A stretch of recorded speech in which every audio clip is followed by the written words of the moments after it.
Hello everyone, this is Steele from Studio Blue. In this episode of Creator Classroom, Teal and I will teach you the high-level overview of brainstorming, drafting, and proofing a story outline. If you like this content, please subscribe to us and follow us on Twitch. We stream our classroom every Monday. Let's begin.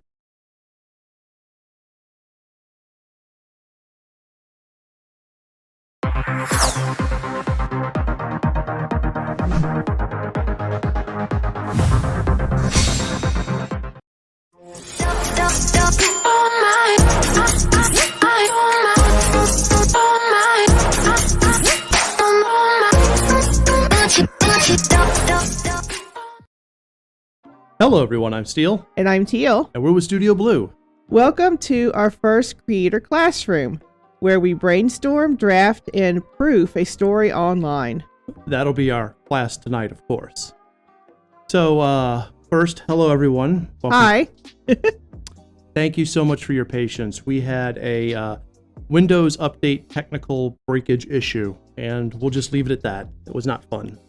But it broke a lot of stuff. So this is the beginning of our Creator Classrooms. And what we are going to do is each week we're going to do a certain creative something, and it's workshop oriented, where we will be working with you guys, as well as with, our own prepared stuff. And basically we're putting various things together. This particular week is on brainstorming, drafting, and proofing a story outline. So let's say hello to everybody. Okay, so hi to Shaymander, Ventus, Flesh to Dust, BG, Hyblitz, Nerwanda, and Lori Square. And Graceless. So Ventus, you're going to get a gold slime if you have perfect attendance for a while. It's a little early to give you the gold slime, but you know what? I'll give you a little blue one. There you go. So for this evening, the first part will be myself. So Steele's in the pilot seat. I'm in the player seat. And hey, hello. Yorkshire pudding. Hey. And I will be kind of guiding you all through this thing. And then we're going to turn it over to Teal, who's going to proof it. She's going to point out weaknesses, flaws, and perhaps things that are not that might cause issues when you actually get to writing. Now, I want to make a couple of things clear. First off, there's no wrong or right way to be creative. The creative process is as fluid as can be. However, over the years, people have picked up ways to make it better, to streamline it, to improve it. So the way that I'm teaching you is not the only way. It's just a way to kind of organize your thoughts. Now, we're not actually going to create a story in its entirety. All we're doing is creating that first outline and organizing ideas. Sorry if you guys can see my desktop. I know I've got a bunch of icons down here. Let me close Discord here. There we go. Okay. So let's just go ahead and jump right in. Yes, first drafts can be crap. Absolutely. In fact, all first drafts are crap. First drafts are shit no matter what. That's an axiom. That's actually a good way to end it, VG. Aliens. Yeah, just aliens. Okay.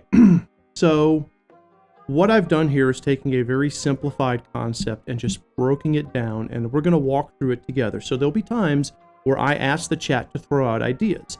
I've created a set of parameters so we don't go so off the rails that it's a completely incoherent story that Theo can't effectively proofread, troubleshoot. Right.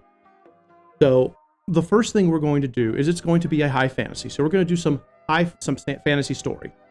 We're going to determine the tone together. We're going to determine the settings.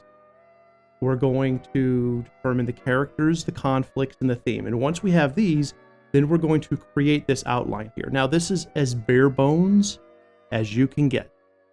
However, hopefully in the long run, it helps you all. If at any point you want to get our attention, the slime bot, because of the driver, has to be rebooted. So voice commands and counters are not going to work tonight. Windows updates do what Windows updates do.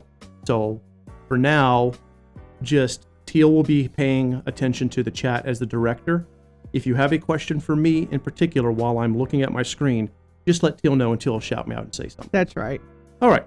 And yes, Ventus, there are many ways to write a story. but getting educated does bring you closer to your own process. Exactly, right. There is no way that I can teach you how to write the story your way. All Heel and I can do is teach you how to... All we can do is show you different things that work to organize yourself. We can show you things that absolutely don't work. We can show you pitfalls. And we have plenty of classes that we're going to be doing between now and the end of the heat death of the universe. That's right. So for now, let's just focus on that first level of organization, getting that idea in your head into some sort of outline. If you're a pantser, feel free to be as loosey-goosey as you want. If you're a plotter and you outline everything, we're not going to get that detailed into it. Okay, I think I've talked enough. Let's get started. All right. So the tone of the story is one of the first things that I like to tackle when I have my plot idea. So here we have Untitled Fantasy Story.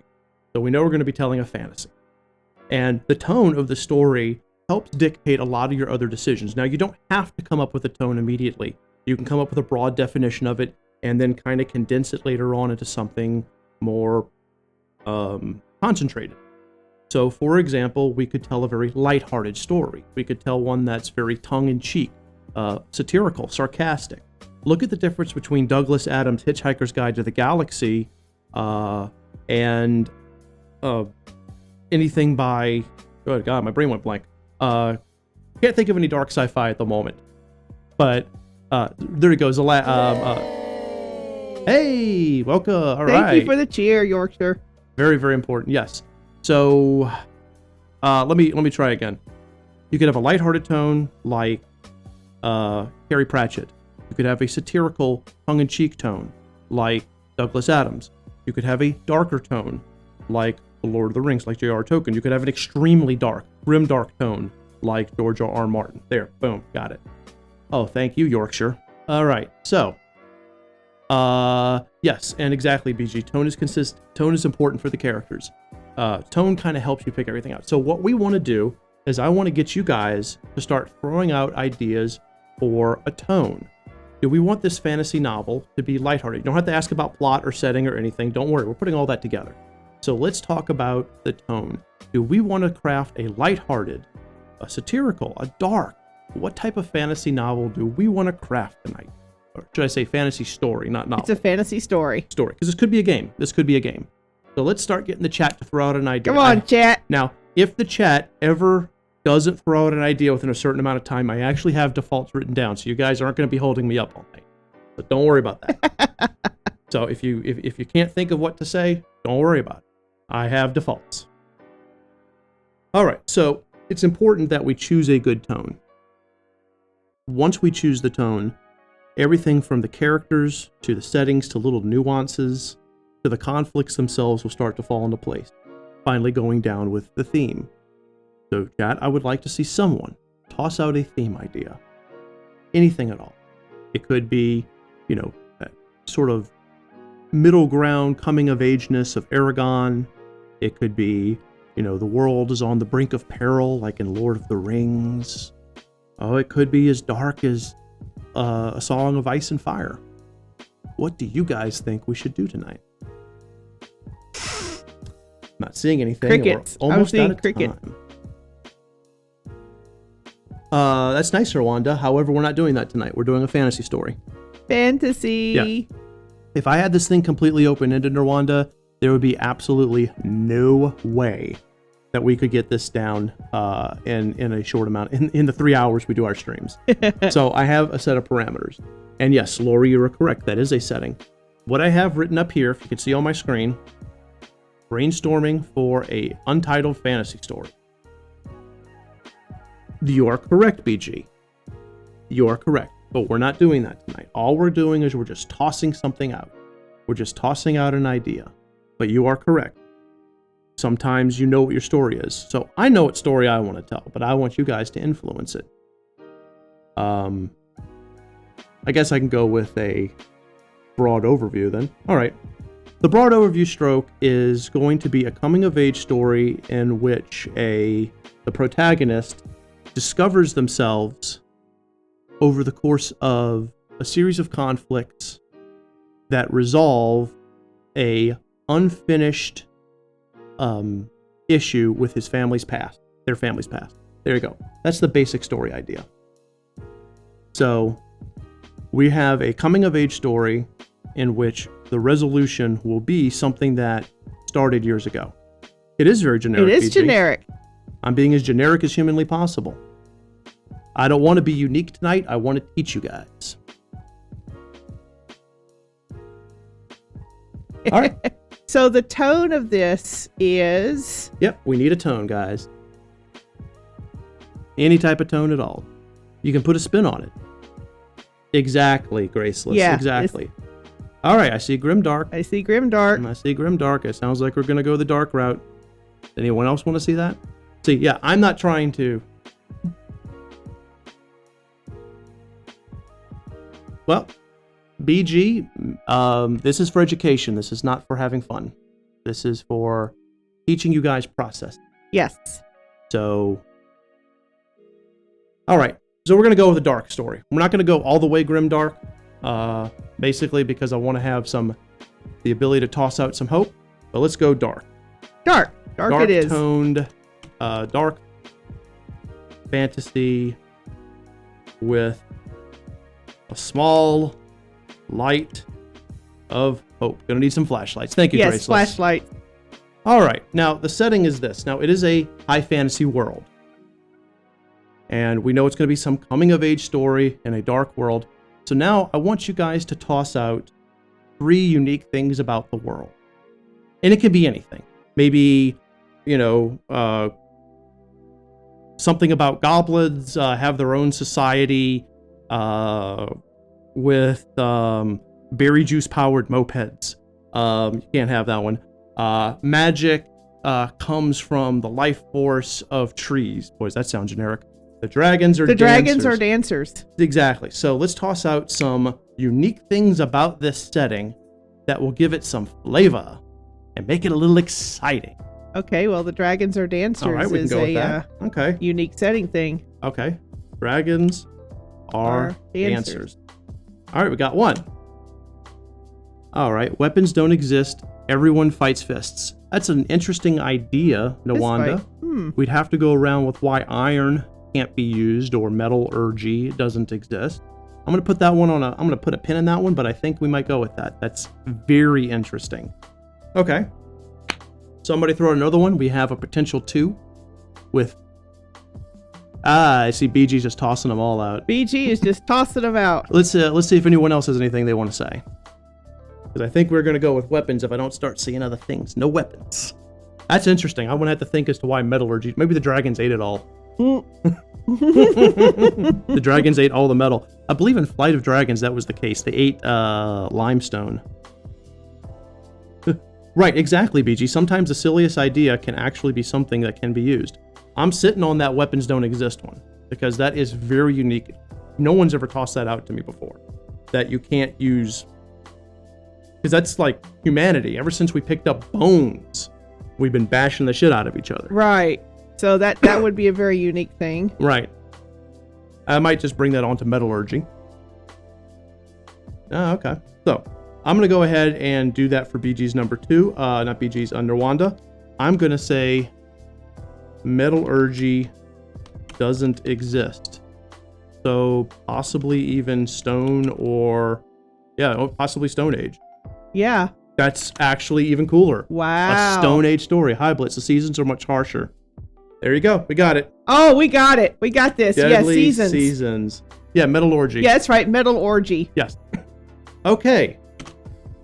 So now we just literally created a Stone Age story. So now we got like the quest for Dragonfire. This is great. Yeah, a Stone Age dark fantasy. Yeah, a Stone Age dark fantasy where the planet is trying to kill your ass. Yeah. Dragons dance. And I like it. Yeah. Okay.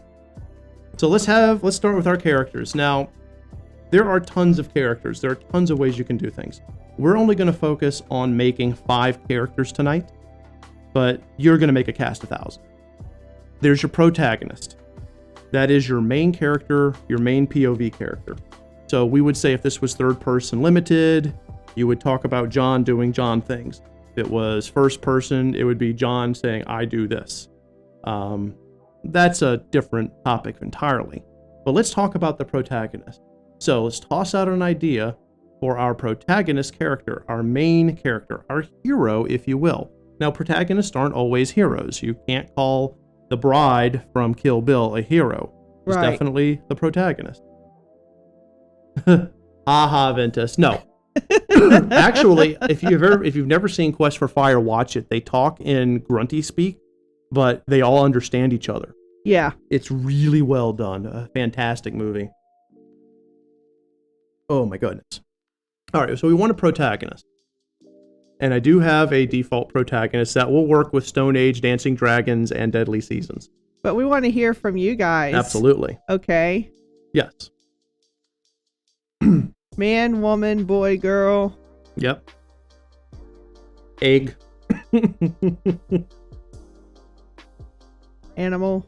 Well, it's a coming of age story. Okay, so Kia is good. We're going to use a female. All Okay. right. A coming of age female. All right.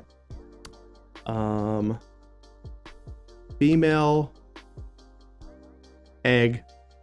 Female dwarf. Okay, so we have Stone Age dwarf. Interesting. Okay, Stone Age dwarves. I like that. Stone Age dwarf. Ooh, leprechaun child. So a fairy child. Woman dancer learns to speak dragon. Now we got it. Now you guys are on fire. You guys are on fire. That's what I want to see. Okay. Yeah. So we're going to start putting that down. Our dirtagonist.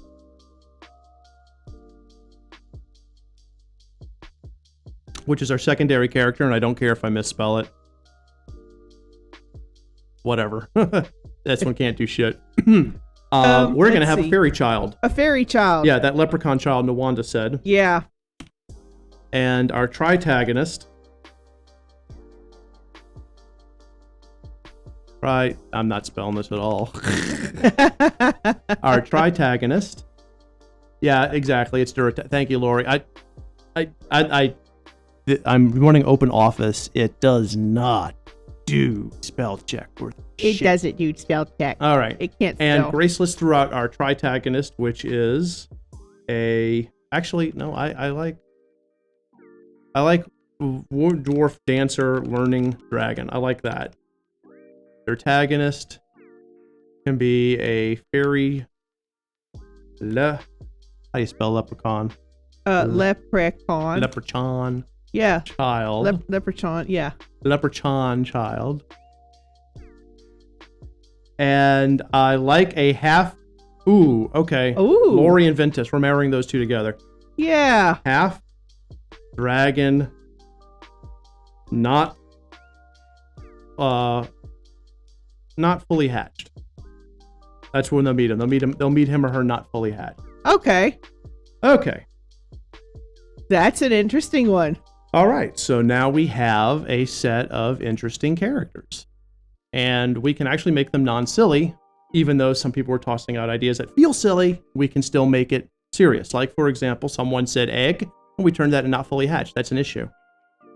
So hatching that person may very well be a thing. That's right. All right. Antagonist. So now we need an antagonist. This is the person who is in direct opposition of the protagonist.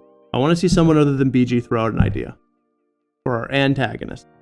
Now, the antagonist isn't always evil. They're No. not always the bad guy. They're the person who is the direct source of the conflict that is stopping the protagonist. They're the person who is attempting to stop the protagonist from reaching their goal. It's okay, BG. I said someone else anyway. BG has thrown out approximately 40% of the ideas so far. So we want an antagonist. And actually looking at this list here, I see several places we can go almost immediately pulling from this. I do. I see Mhm. that. All right, so let's see what Ventus says. Ventus says a tribal leader that has severe fear of dragons. Okay, dragon phobia or Yeah. racial dragon issues. The leader of a race of beings who are deathly allergic to dancing. Interesting. I'm going to go with tribal leader who hates dragon. Yeah. Hates/fears. Because you could be afraid of something and still hate it. Good. Tribal leaders are good. There we go. Yeah. All right. Tribal leader. And we're going to have a second dairy antagonist as well, Okay. just to keep things rounded out. All right. So again, just looking at this, something comes to mind almost immediately. So I have an idea that I can toss out if you guys are not, don't have anything immediately set up. I got something. And that's the beauty of these brainstorming sessions, is ideas can lead to other ideas. That's right. You want this to happen. A second in command who's secretly a half dragon. I like that, and I'm going to put my second spin on this. Are you ready? Yeah. Working off of Ventus, the half dragon, who is the second in command secretly, is also related to the Protagonist, the half dragon who is not fully hatched. So, wow. Secret half dragon who is second in command to Antagonist and is related to the Protagonist. Yeah. There we go. Yeah. Yeah, this is how you brainstorm. Wow. Yeah. See, you already see all kinds of conflict and story and stuff coming out just by doing the characters. Exactly. So now we're going to generate some conflicts. Now, there's already conflict staring us in the face. Oh, yeah. But we're going to make 3 of them. So we need to focus on a main conflict. This will be what the main story revolves around resolving. What is that main conflict? Now, conflicts can be man versus man versus self, man versus God, man versus nature, man versus machine. There's tons. It doesn't always have to be a person versus another person. Maybe the main conflict of the story is winter is coming. Something like that. And it's going to be a really shitty winter because we have deadly seasons. Please keep in mind those setting pieces we came up with. Those will help us come up with these ideas. Man versus graceless. Isn't that every day? Man can't win that one. This is a true story. Okay, here's a question I could throw out to you, Steele. All right. Why 3 conflicts? Right. So you can have anywhere between 1 and countless conflict. You really can. I made 3 just because it'll be simple enough as we go through here with 3 levels of stakes. Okay. We don't have to use everything, and that's the other thing. We don't have to use everything we create here. These are just our starts. These are our beginning points. Conflict does drive the story. Yes, it does. The more, the better. But you don't want to have so many that you can't tie them up. By the time you get to the climax and the denouement, the reader needs to know what is going to be resolved and what cannot be resolved. Right. And that's the player as well. Example of a story that has a mix of 2 different types of conflict. You're asking me for an example. It'd be harder for me to think of a story that has less. 2 different types of conflicts right away. Lord of the Rings. Frodo himself goes through 2 main conflicts throughout the story. He has a conflict with Sauron and the forces of darkness in an attempt to destroy the One Ring, but he also is in conflict with himself and the temptation of the ring over his soul. Yeah, that's a good one. Mm-hmm. Yeah, you're going to be harder pressed finding a story that actually does not have more than 1 conflict. Because that would be just a very boring story. And a difficult story, really a difficult story to write, if I'm being completely honest. Yeah. All right, so let's go ahead. Okay, so conflicts. I'm going to go ahead and toss out the main conflict since no one else did. All right, so our main conflict. Yeah, Macbeth. Thank you, Yorkshire. Exactly. That's a good one. All right. Hey, Hawk Zombie. How are you there's doing? Hawk. You're the class Hawk. Haha. Okay. So going back to the story idea of resolving a problem that had yet to be resolved. Okay. Talking about our protagonist, our female dwarf dancer learning dragon. We're going to go ahead and say that the main conflict is in 1 month. The sun will apex and burn away the dwarf's family tribe. So she's learning dragon so that she can get the dragons who have resistance to fire to help survive the sun up, because the seasons are so deadly. So that's going to be our main conflict, is that there is a doomsday countdown for our young dwarven heroine. All right, let's have a secondary conflict.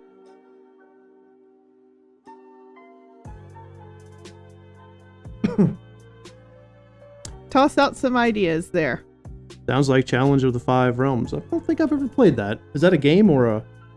Oh, really? Wow. Interesting. 100 days. Okay. So let's toss out another possible conflict given the information we have so far.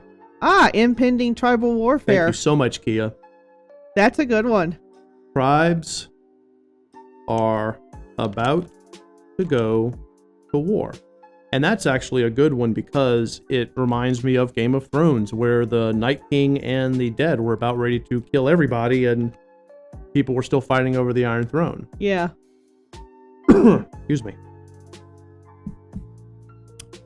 All right, and tertiary. Good God, I couldn't even spell. Tertiary. Oh my God, I still can't spell. Tertiary. You know what? Words are hard. Spelling is harder. Yeah. Tertiary conflict. I like that, Graceless. I like that a lot. The protagonist. Hey, Marion, how are you? Hey, Marion. Protagonist. Good God. Feel. Protagonist must overcome tribal prejudice. There we go. Because they're like ostracizing her and shit. Yeah. Now, here's what I see as a writer from all of this. This is a dark world that is still stuck in the Stone Age. You have several tribes of several creatures. I actually don't see any humans, and I'm okay with that. So you have dwarven tribes, fairy tribes, perhaps elven tribes, who knows? You have dragon tribes. The dragons use their powers through dance. The seasons are so unbelievably harsh that at a certain point, the sun can literally, the solar star can literally bake the planet raw. Or freeze it. Which is probably why there are no humans. Yeah. Yeah, possibly so. I mean, it doesn't matter. You can have a world. The Dark Crystal world doesn't have any humans at all, and it's a fantastic story. I don't think it's really Daenerys. So no, I don't think it's Daenerys because... she's still stuck in the egg. Yeah. Yeah. Okay. So, let's talk about the theme, but before we get to the theme, let's talk a little bit about this. Y'all have put together a very strong story about breaching racial, ethnic, genetic lines in a potential race against extinction. So you've kind of created a disaster fantasy story. And that's really good. Nice. You know? So, thinking on that, the theme is, what does the protagonist learn? That's actually a terrible definition, but it's all I could fit on one line. The theme is, and we could go hours on a theme. The theme is what the story encompasses in its entirety. What lesson, what moment, what thought, what feeling the reader will walk away from. So I simplified the shit out of it and just basically put down, what are we going to learn from this? You know? Yeah. And obviously it has to fit in with what we have. Personally, what I see is we learn that survival is more important than petty differences. And I think I just quoted Independence Day. So we have a theme of survival, overcoming. We have a theme of bridging the gaps. We have a theme of, I don't really have anything else to say. So, unless someone else sees a different theme in this, I think we have a theme of survival over differences. And I'm okay with that. This is a good story. Now, the original story concept that I had, where the main character, the protagonist, is going to overcome a issue of the past, it doesn't really seem relevant anymore. And I want to touch upon why that's okay. When you sit down to tell a story, sometimes you have an idea in your head of what you want the story to be. You have a general idea of the beginning and a general idea of the end, and perhaps some key scenes in the middle. But as you sit down and start organizing your thoughts and really putting out the story you want to tell. Now, granted, you're not going to have a dozen or so people throwing out random ideas. But as you, the writer, as you, the creator, sit down and start looking at your story, you may find that your story starts nudging you in a different direction from what you originally intended. And honestly, I can tell you that's okay. I have no problem with that. I have changed how my stories go on more than one occasion.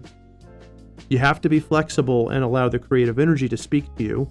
God, does that sound new age or what? As opposed to just forcing everything into a mold. Right.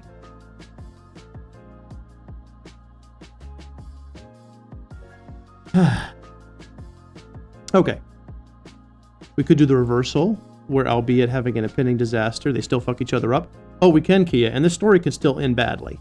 We don't have to have the good guys win. You don't have to have a happy ending. No, you don't. You don't. You just have to have a conclusion that is satisfying to the reader, player, viewer, whatever. Whether you're creating a video game, a book, it doesn't matter. You can have everybody die as long as it works. Right. If you have rocks fall, everybody dies, the whole GM thing, then you're probably not doing it right. Okay.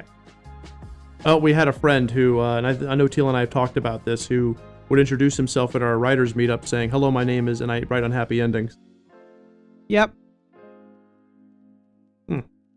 Okay. And he was good at it too. Exceedingly so. All right. Now we're going to go on to this, and this is going to be, let me open up a new doc, because we're going to be tabbing between the two. So I think I can go up here, because this is really open office. There Right. you go. There you go, open office. You can do it. Hey, where's open office? It's on my screen. Oh, that's hilarious as hell. Well, see if I can grab it. Is it full screen? Yes, it's full screen. There we go. Okay. Look at Steel. Steel, the word ninja. Okay.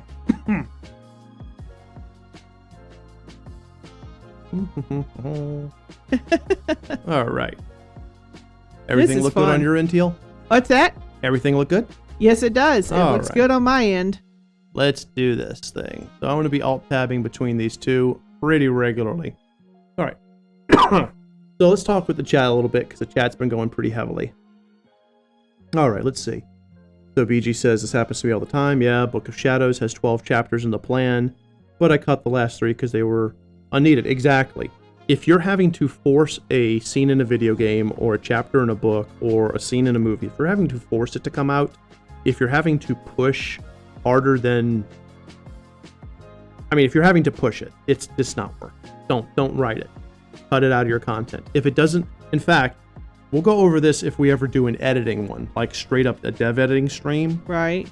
If it's not moving the characters forward, moving the story forward, advancing a conflict, if it doesn't do something to advance something forward, in a book, in a movie, in a TV show, in a video game, it does not belong. Don't have exhibition just for the sake of exhibition. Right. Everything has to somehow move something forward. The narrative. All right. Yes, it is Dark Glory, so we may have everybody die. We'll see. Yeah, it could be. I also had a story that changed the direction halfway point. That's fine too. That's fine. A lot of stories do that, and when done properly, it's very elegant. Graceless hates happiness. We already went over that. Don't forget Chekhov's gun. Yeah, sucker's fully loaded, man. Yeah, Ventus, tragic endings can be tricky. If they aren't done well, they're extremely unsatisfying. Right. That's why a lot of people prefer the bittersweet ending over full tragedy. Yeah. However, Hamlet, one of the greatest plays ever written. I love Hamlet. And utterly tragic, just start to finish. Tragic ending. Well, there you go. There you go, BG. So yeah, you felt like it was extending, so you cut it short. And let's go back to Hawk Zombie's Chekhov's gun. So what Hawk Zombie is talking about is a theory. It's not a theory, it's an axiom stated in writing and creative writing that if you introduce a gun on the wall, like if you introduce a gun on the mantle in chapter 1, it better go off on chapter 2. Yep. In other words, if you're going to put something in the story and draw any relevance of attention to it, it better do something. It's kind of like that horrible GM trick where the GM, gives a little bit too much detail about a random box in a room, and suddenly the entire player party starts hyper-focusing on it for hours. Yeah. When all it is just a damn box. And Rogue One is an amazing example of that. Thank you, Hawk. Yes. Tragic all the way. The main character and the protagonist and the dirtagonist die from a shockwave and a tidal wave from the Death Star. It is utterly horrible. And then like a dozen rebel fighters get just murdered to death by Darth Vader. You have that one spark of hope at the end of Rogue One when you see Leia and she has the plans and you know exactly where it's going to go. But for the most part, no, Rogue One's a pretty tragic story. It's tragic. Yeah. As the one spark of hope at the end, that's it. Yeah. Okay. Excuse me. All right, so we're going to start the outlining phase. Now, I'm going to walk you guys through this again. Devilman Crybaby. Oh, okay. See, all these things that we've never seen. But they sound great. Okay. Pardon me. Sorry, guys. The allergies and post-nasal drip is ridiculous right now. All right, so I'm going to show you guys this, and then we're going to start outlining. And the outline is going to be what Teal looks at in the second half of the stream. Now, you don't have to follow this word for word. There are many ways to write stories. I don't know, Hawk. We try to keep 3 hours open for these streams, but I don't know if that's going to happen or not.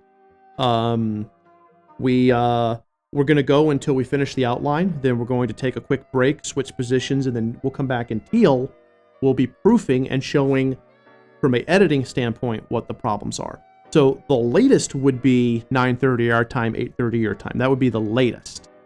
A full 3 hour stream. But we're going to do the best we can with what we got. Okay, so again, going back to this. There is no one way to outline. There is no one absolute correct way to outline. You can tell your story in disjointedness like Pulp Fiction. As long as you do it right, it can come out and look fantastic. You can tell your story in one scene after the other. You can tell your story in flashback. It's all about how you do it. This is sort of a generalized idea of how outlines work. So you start with a status quo. That means everything is as it is. Great example for that is the beginning of The Hobbit. The Hobbit, really. Even better than anything else. Bilbo is just doing his thing in Hobbiton. He's hanging out in the Shire, Bilboing around. That's the status quo. Then you have what's called an initial shakeup. That initial shakeup is where that status quo gets rocked. And it can be as minor as a bunch of dwarves coming over and crashing dinner, to as major as Uncle Owen and whatever the aunt's name was getting killed by stormtroopers. You can shake up as much or as little as you like, as long as it gives agency and momentum to the protagonist. Exactly, yeah, just a normal date, right. I have read books that have been fantastic, where people wake up from a nap and go to the bathroom. I've read stories where people have started literally on the gallows. it's all about where you want to go. So status quo gets shaken up. That's part 1 and part 2. Then you have the stakes. Now, the stakes are important, and we'll go over stakes in some of our videos in depth. But stakes can be everything from stake characters, stake is good, to stake stake situations, stake locations, stake objects. A stake, I like mine medium rare. A stake is anything that the protagonist has the potential to lose, and doing so would affect them negatively. So you want to create a stake, and you want to make as many stakes as you can. And it's all right. I knew getting into this, these jokes were going to be made. BG, Ventus, I get it. It's all right. You want to create as many stakes as you can. In fact, you can even have the Dirtagonist, the Tritagonist, or any of the supporting cast be stake characters. For example, think of a good stake character. Leia, to some extent, in A New Hope, is a stake character for Luke, because Luke has to rescue her. Nah, it's not a very good choice. I don't like that one. Well, here's Ventus threw out an idea for the initial shakeup. All right, well, let's... Okay, a neighboring tribe gets wiped out by dragon fire. Okay. Wait, we'll put a pin on that. I'm still going through the outline. Okay. Okay. So, I'm having trouble thinking of a good stake character. Sorry, guys. I did not write that note down. So, a stake character would be like the little sister of a main character who gets kidnapped. Or the parents of the main character, or best friend of the main character who goes off to find his fortune. Wesley is a stake character to Buttercup, even though Buttercup is not the protagonist. Right. So there we go. I've got one. Lord, I need to do more prep on these. Okay. So with the stakes and the stake character comes a try, succeed, fail cycle. Try, succeed, fail cycle is where attempting to either reclaim, fix, avenge, otherwise something in relation to the stake character, object, situation, the protagonist has to attempt a thing. This is in direct clash with one of the conflicts.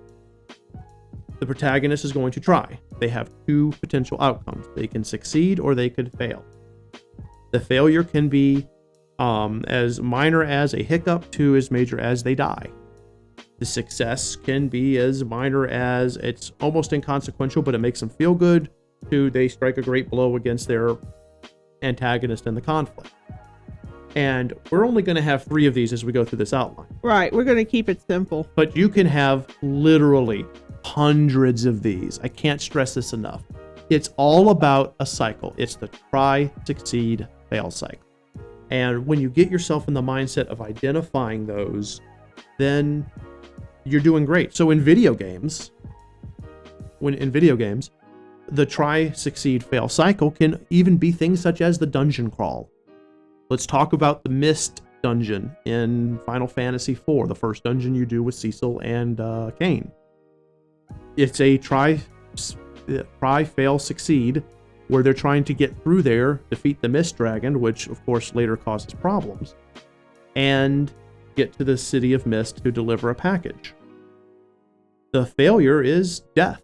Your characters die, game over. Hey, Boo-Boo Hotep. The success is you kill the Mist Dragon, and you get to the Village of Mist, where the summoners are, and you deliver the package.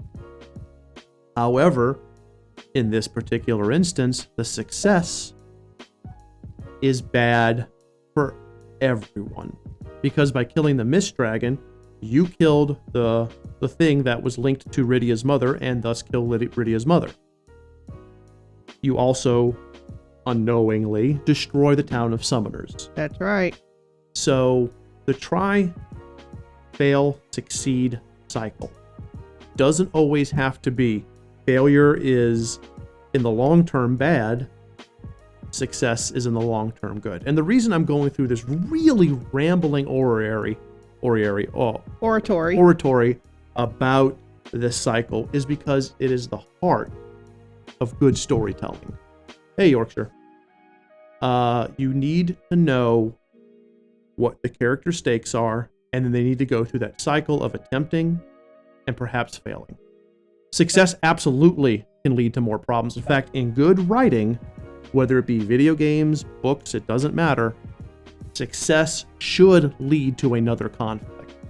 It doesn't necessarily mean that they screwed something up.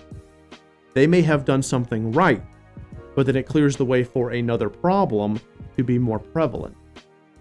You can't see anything better than that than in some of the Zelda games. You know, you go and you gather the 3 stones in A Link to the Past. Okay? And after getting those 3 stones, you get the Master Sword. And then you go fight Aghanim. And that opens up a gate that unlocks Ganon, that unleashes Ganon in the Dark World. So by killing the mortal form of Aghanim, you actually just made it worse for the world. So yes, you can absolutely make things worse. Yeah, you sure can. By successes. Yeah. So just remember, have a steak and some mashed potatoes. No. Have a steak, character, or situation, or whatever, and then from there, go to the try, succeed, fail cycle. Now, so we're going to do that 3 times in our outline. And we're going to escalate, and I'll talk about that as we go through. Then eventually we'll get to our climax. Behave, guys, no jokes. And then our denouement, which I'm misspelling, but I don't care. And then finally our resolution and the new status quo. So see how I end here with the word status quo. This is really important. When you reach that resolution of your story, that conclusion, a new status quo is then established. We are people of habits. We want some normal, some regular, even if that normal and regular is nothing like how things ever were. Probably one of the best scenes, I'm going to do a side tangent for a second, is how Clerks 2 ended. If you remember, Clerks 1 begins with Dante being late to work, and then him and Randall are sitting there in the Quickie Mart and they start having their interaction. Clerks 2, which takes place after everything else in Kevin Smith's universe, up to and including Jay and Silent Bob Strike Back. Right. Clerks 2 ends with Dante getting married, Randall and them reopening the Quickie Mart, and then they just both kind of sit there and they're leaning on the counter waiting for people to come, and it goes black and white. So in that instance, the new status quo was almost identical to the old status quo. But that is an exception. Most of the time, the new status quo is different, but it's a status quo nonetheless. Right. It's the new normal. The original Star Wars trilogy. The story starts with the galaxy in massive conflict between the rebellion and the Empire. You go through 3 movies. When Palpatine is finally killed, I don't care about Rise of Skywalker. I disavow that movie. When Palpatine is killed by Vader and the Death Star is destroyed and Vader is basically redeemed, his body is burnt on the moon of Endor, and the Ewoks are partying, and the new status quo has been established where there's now equilibrium and balance in the Force. Yep. And in that regard, there's a new status quo. If you want to, of course, you can get theological with it and say, really, the whole story is about Anakin's redemption. That's fine. I'm okay with that. That's my argument. Anyway, Anakin's redeemed. So, beginning, the status quo is Anakin is the most horrible person in cinema ever, the best villain ever. And at the end of Return of the Jedi, the new status quo, Anakin is a nice guy. Right. He's a Force ghost with Yoda and Obi-Wan. Mm-hmm. So, let's go into the outline. Now, I'm going to be doing a lot of writing and a lot of talking. So if at any point you all want to toss something out to me, please. Something relevant. Yes, something relevant. Please let Teal know. All right, let's take a look at this. Story idea.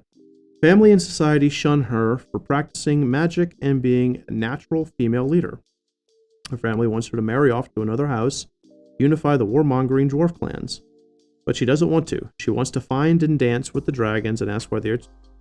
Interesting. I like that, Yorkshire. That's a good one. I also, someone posted earlier, I think it was Ventus, or someone posted about, someone had an idea. So whoever had that idea earlier, please hit us up. Let us know what that was. I said we'll put a pin in it because I was talking about try-fail cycle. It was up earlier in the chat, and I can't scroll. Right. So whoever mentioned that idea, please bring your idea up again. Okay. So, excuse me. Let's keep in mind a couple of things. First off, how detailed is the society going to be here? Now, we're not going to go into in-depth world building. That is a absolutely different stream. That's his own thing. Okay. Yeah, there you go. Thank you, Ventus. I need to have those ideas there. Okay. So, let's talk about that for a second. You have basically a Stone Age society. How detailed is that society going to be? Is it a very detailed with noble houses here and, ruling kingdoms and classes? Or is it whoever has the biggest club makes the rule? Think about that when you're thinking about the tech level of your world. Yeah, because it's Stone Age. Right. We made that an axiom in here. No metal, no metallurgy. We're in a Stone Age world. So I like Yorkshire Pudding's idea. Hey, Reillo. But is houses the right way of putting it? Or is it more along the lines of marrying off to just a tribal leader elsewhere? Right. And I like that idea. In fact, I like that idea so much, Yorkshire, and we're going to get to Ventus's thing in a second, that I'm going to say the start of the outline is, open up the outliner. The new status quo is the morning of the protagonist's wedding. We've now established a new status quo. The old status quo. Whoopsie. Old status quo.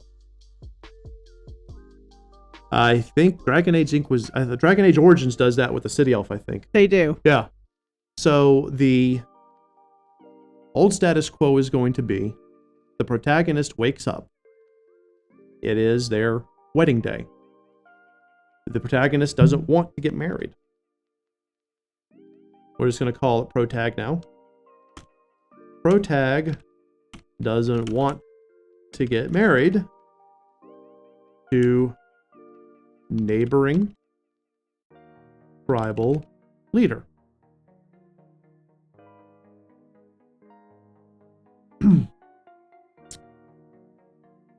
We'll say that Protag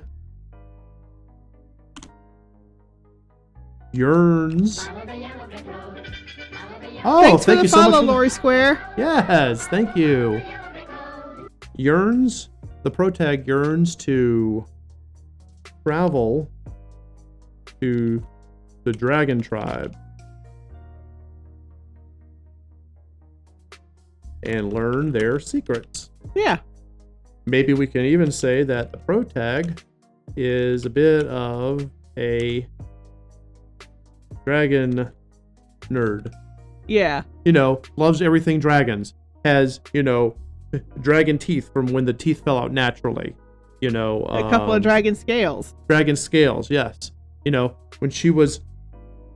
When Protag was a young girl, her father took her on a mountain and she saw a flight of dragons. Yeah. Heading westward, or just words. Yeah. All right, here we go. So already I'm developing a whole bunch of ideas based off of what you all put. I think that we actually have a really good start here. In fact, I think we do too. We can say that since the Protag father is dead, the uncle, tribal leader,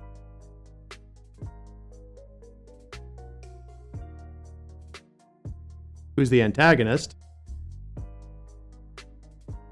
Aha.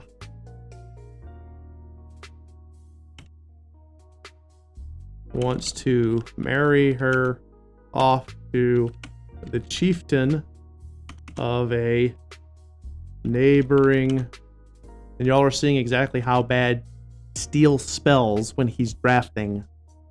Terrible. A neighboring tribe. All right. Now my question to the chat is, do you see a logical thing we can toss out here that's relevant? A third point. To maybe give a little bit more here.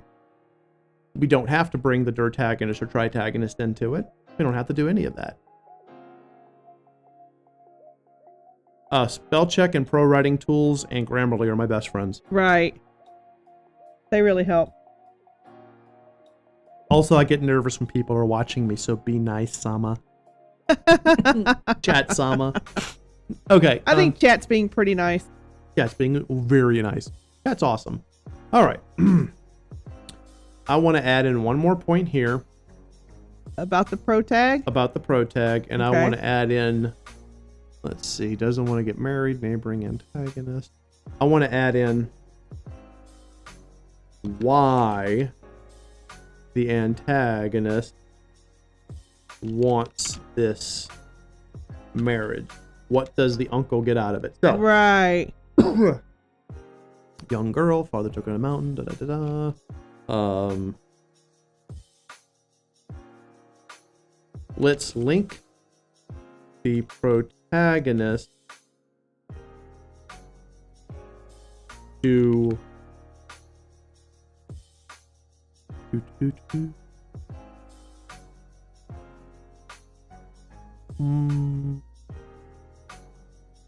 No, I'm gonna leave that one open.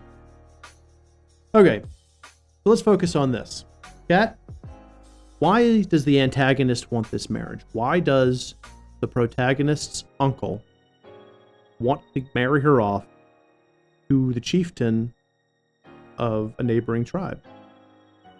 Is it to strengthen the tribe? Is it to get something the other tribe has? I wouldn't be from marriage because I believe, unless dowries work backwards. Or is it to get rid of a problem? Or is it to get rid of a problem? Excuse me. I am going to load myself up on decongestants when this. I stream think is you over. are. Unbelievably You're sounding uncomfortable. pretty rough there. I sounded bad when we were recording our video earlier. I sound worse now.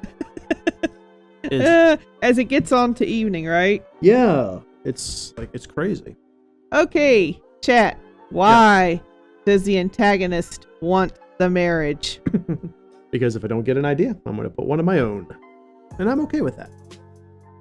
But I do want to hear if you guys see something in here. If you see a story emerging, if you see something coming out that you want to be a part of, that you want to throw it out an idea.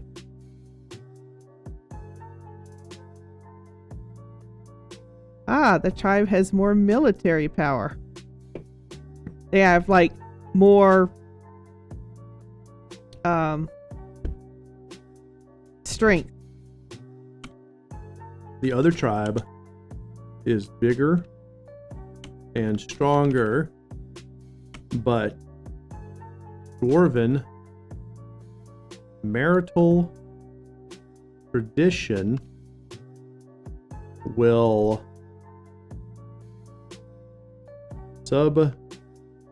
subjugate that tribe to the antagonists. You see, there's a bit of world building there too. Yeah, I did a little bit of world building. World building, talking about the old status quo. Yeah. This is a tradition from the ancestors of my ancestors. Time immemorial. Yeah. Thank you, Ventus. Very good idea. Okay, so let's go with one more thing on the protagonist. I want to give one more thing for her. Let's do a special attribute. So, something special about her. Does she speak dragon? I know we said she wants to learn it. Can she actually speak dragon? Can she just hear what the dragons say? Like a dragon. Let's all work together for a peaceful world. Thank you. And I just answered my own question. All right, here we go. Brainstorming moment. Yeah, Brainstorm. brainstorming. All right. Dragons. The dance of a dragon is its method of communication to the outside world. Wow. And the protag knows this language due to her upbringing. Exactly. Yes. You gotta, BG has it. Exactly. Yeah, BG, you're spot on. You got it. So it's like, if you don't dance, you're no friends with the dragons. Dance, Dragon Lucian. All right. So now we have our old status quo. Whew. Excuse me, everybody. All right. So let's go ahead. Yeah, you can dance. You can dance. Everything's under control. All right. It is a rhythm game. Yes. All right. Okay, let's continue, please. We're going to continue, and we're going to go with the initial shakeup. So this is going to be what happens to push the protagonist on their journey. Perhaps the protagonist overhears her uncle talking his evil stuff. Perhaps the protagonist runs away. I'm about to create an idea, guys. Y'all throw something because I'm about to go. I'm about to go. Steele's going to write this story.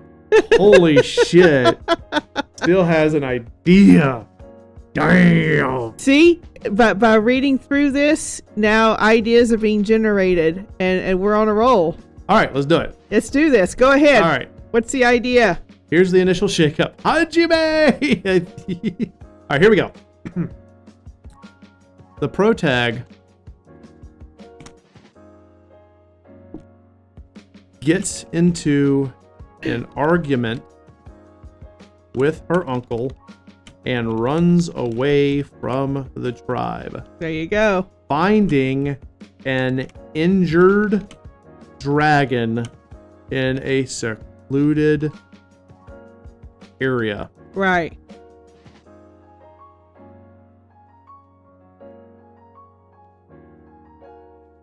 Yeah, see? The dragon is critically injured and is moments away from death.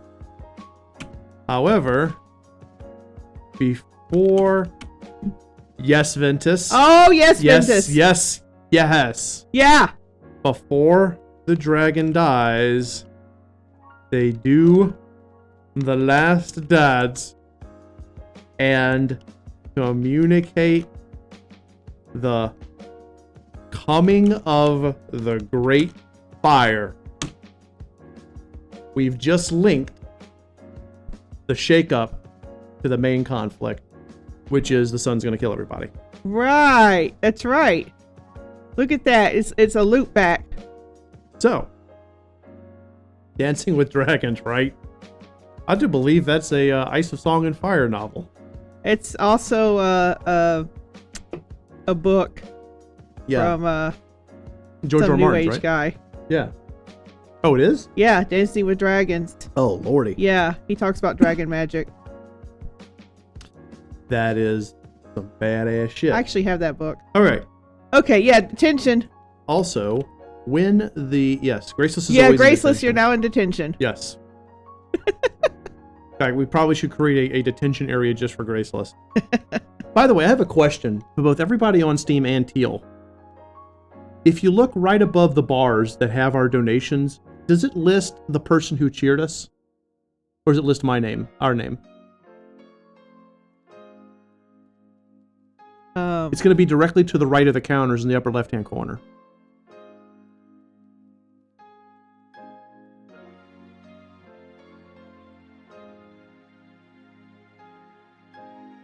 Your name, okay.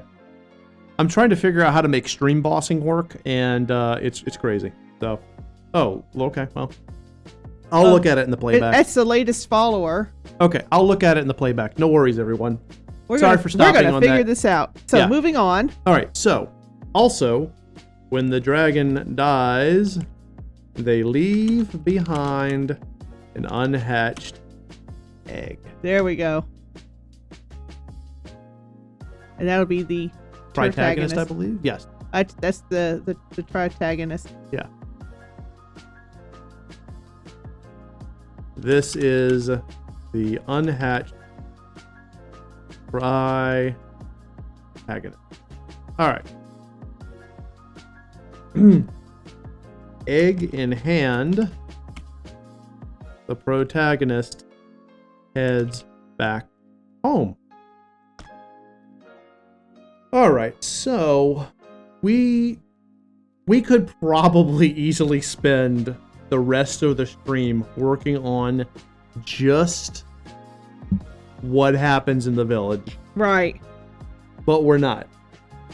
So I'm going to create a bridge that's going to get this girl on the road out of here. Okay?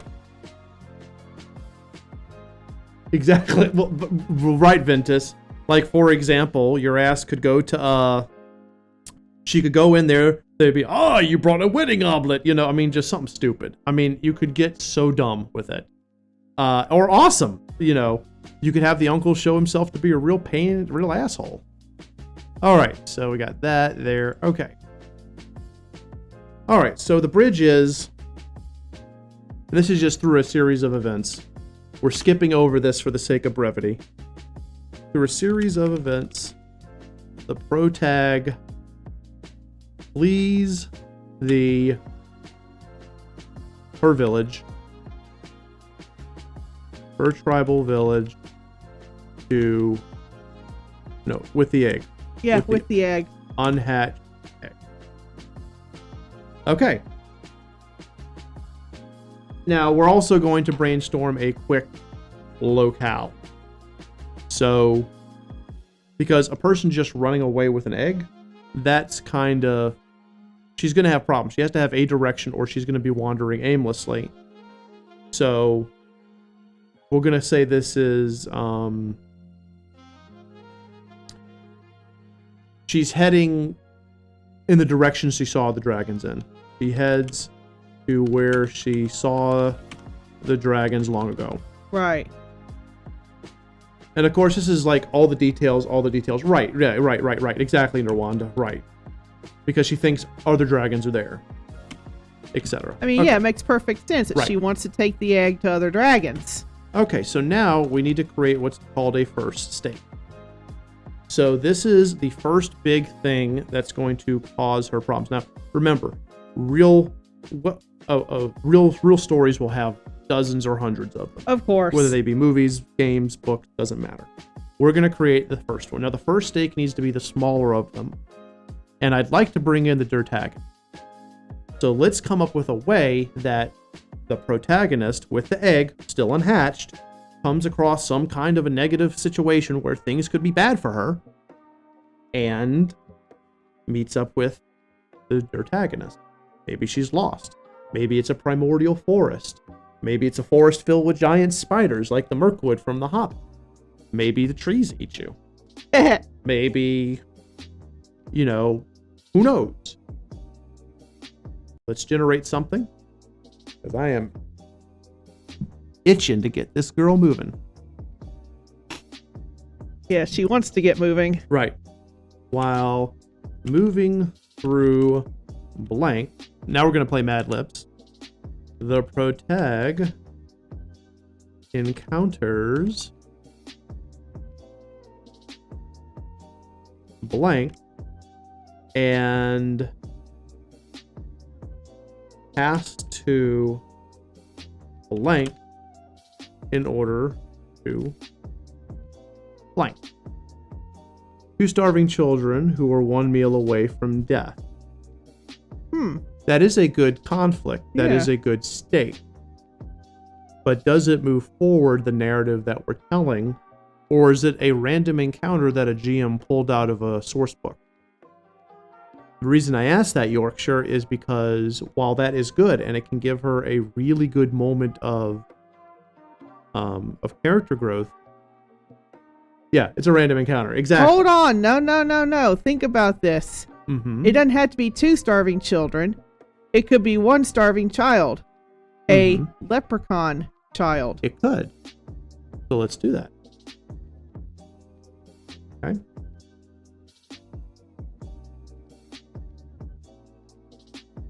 Now, see, we're building ideas upon ideas here. Right.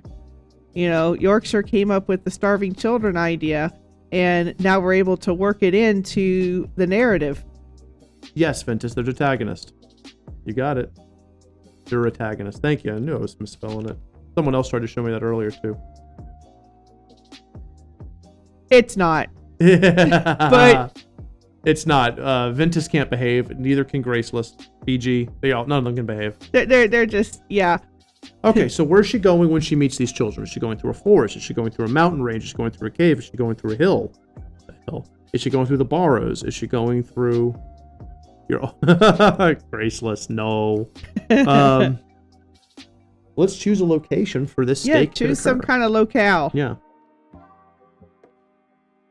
Let's think about the world. Think about the world and think about what they're meeting. I like the fact Nerwanda said that, because if it's an underground tunnel, that sounds like that might be outside of the leprechaun's normal place. I like that. Yeah, it does. I like that a lot. At the same time, it's in keeping with a dwarf. Right. Starving leprechaun child. Yeah. Now, obviously, we're not going to feed the leprechaun child the dragon egg. Now, the leprechaun child can say, "Can I have the egg?" And the dwarf, no. So now,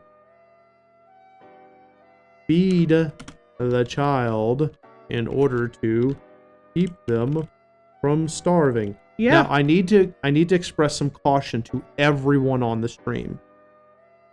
Twice in a row, we have had the protagonist find someone in a dire strait on the verge of death.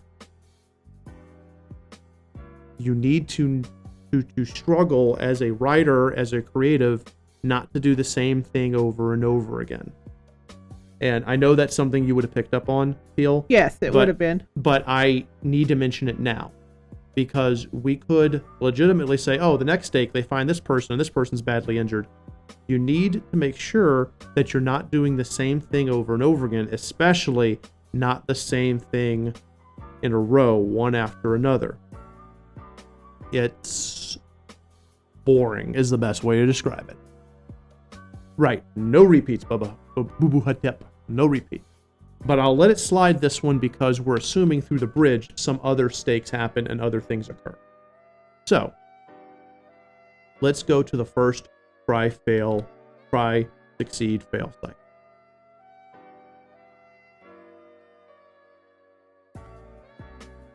Cycle numero uno. All right. It doesn't help.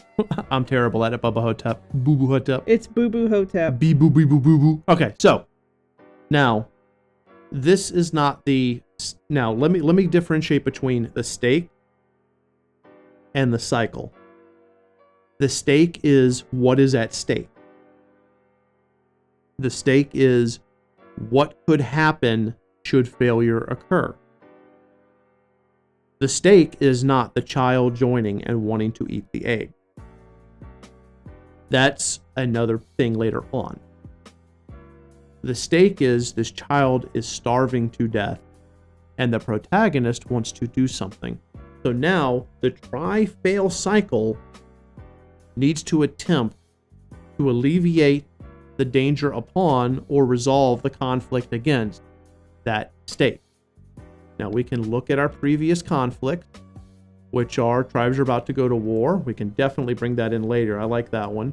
Protagonist must overcome tribal prejudice. We're seeing that already. And this one right here is the main conflict, and we're all on target here. So we don't have to bring up one of the conflicts of the story because we're already on track. So let's say for this one, Protag needs to sneak into blank, not her own tribe,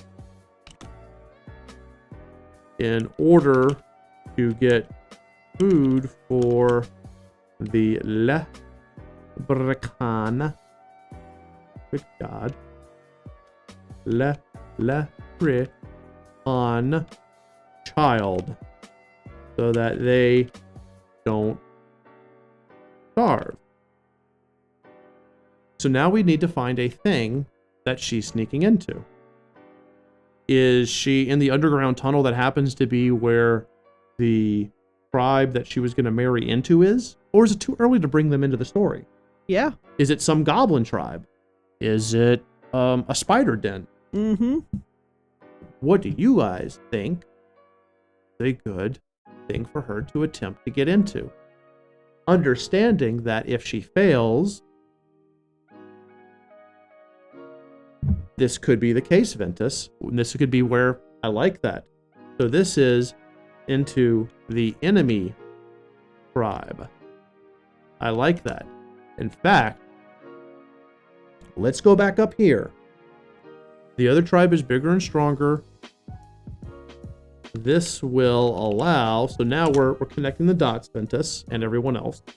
This will allow the antagonist to have power to defeat the enemy tribe. So There we we have go. 3 tribes, probably. We have 3 tribes. Did I say enemy church somewhere? An enemy church? Oh, okay. No, I think they're just Oh, they're throwing out ideas. Okay. some ideas. So now what we've done is we've built on the ideas for our status quo in our story. So there are now 3 dwarven tribes. The tribe that belongs to the protagonist and her uncle, the antagonist. The tribe that uncle wants her to marry into, and the enemy tribe. And we'll just say enemy tribe is super big and super powerful. There we go.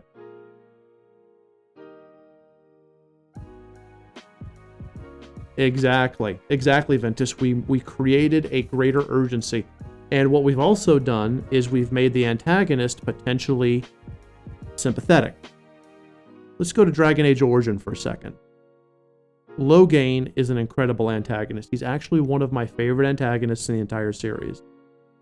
He does some of the most despicable, disgusting things during the course of Dragon Age Origin, including betraying his king, sending Zephyrin,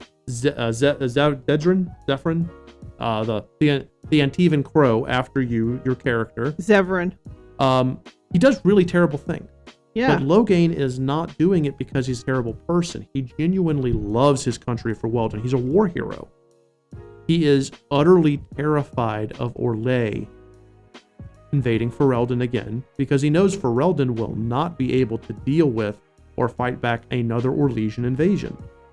So he does these things that, yes, cause a bigger issue with the Darkspawn Blight because he loves his country so deeply, he's willing to kill people to keep his country safe. Right.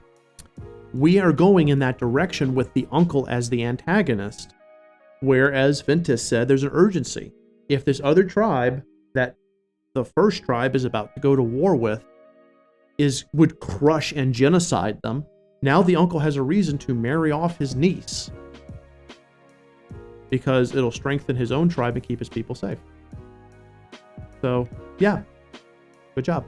Okay, so now we go to the try succeed fail cycle 1. The protagonist needs to sneak into the enemy tribe.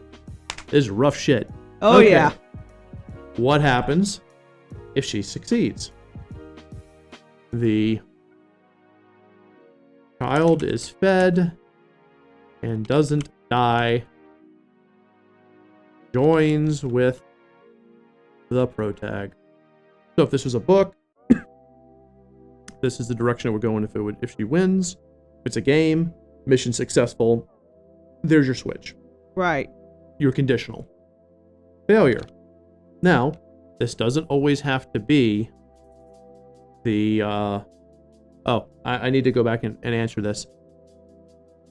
This will unfortunately increase tensions and hostilities with the protag tribe. So now failure. Now this doesn't have to be the protagonist dies. It could be the protagonist dies. Could be the protagonist gets captured. Could be the protagonist is captured and used as a bartering tool. Yep. Against her own tribe. Yep. And the leprechaun child dies. The egg hatches and scares the crap out of the tribe and allows it to escape. Yeah. That's called the illusion of choice. That's where whether you succeed or fail, you still succeed. But yes, the protagonist is captured and used as a bartering tool. Leprechaun child dies, etc. Okay. So, in this instance, obviously we're going to want her to succeed. Now, in a game, you can keep it open-ended. Quests can continue. The game can continue if you fail a quest. A lot of good games do that all the time. If you're writing a book, or a stage play, or a screenplay. God, could you imagine this on stage? Wow. Exactly, Orkshire, exactly. Yes. Her tribe denounces her immediately. Exactly, right. Yeah. So, if this is a book, unless you're writing a choose your own adventure book, God help you with that, you get one choice. Most of the time in a video game, you also get one choice if it's a drastic thing. It is a very difficult job to create a game like this, where if you succeed, this one thing happens, and if you fail, this one utterly different thing happens. It's actually more like what Ventus says, that if you fail, the egg hatches and scares the crap out of people and they escape. That's generally how most video games do it. You know, they give you this, you branch off to the right a little bit, or you branch off to the left a little bit, and eventually reconvene on the main path, because that is significantly easier. So, for the sake of simplicity, we're going to say she succeeds because I think it's an interesting story that she succeeds, she gains the protagonist, but she also makes the situation worse back home. Yeah. So we're going to say protag succeeds, but the situation back home gets so much worse. Okay. After that, we have what is referred to as a moment of reprieve. So, she has stolen food. She has fed. Let's also do a little bit of world building right here. Hold on. Where's that leprechaun child? There's a leprechaun child. Point of world building.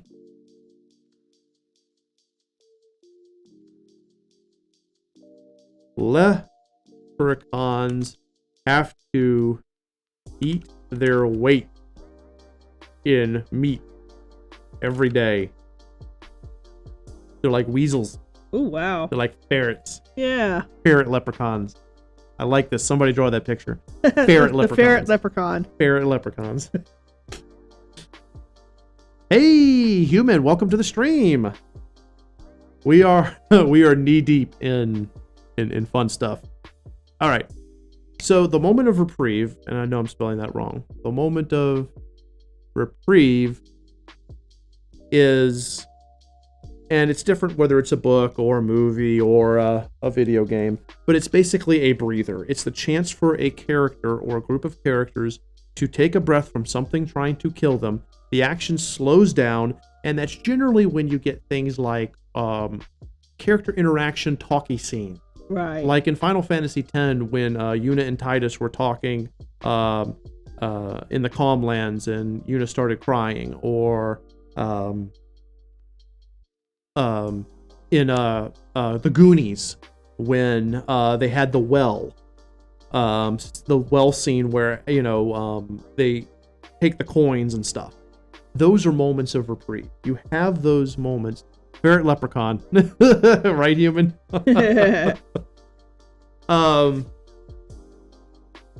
Okay. Moments of reprieve are needed. You have to have a moment where the action stops. If you're constantly going action, action, action, action. I got one. I got an example. Okay. In Labyrinth, when Sarah is in the oubliette and Hoggle comes. Yeah. And they talk. They talk.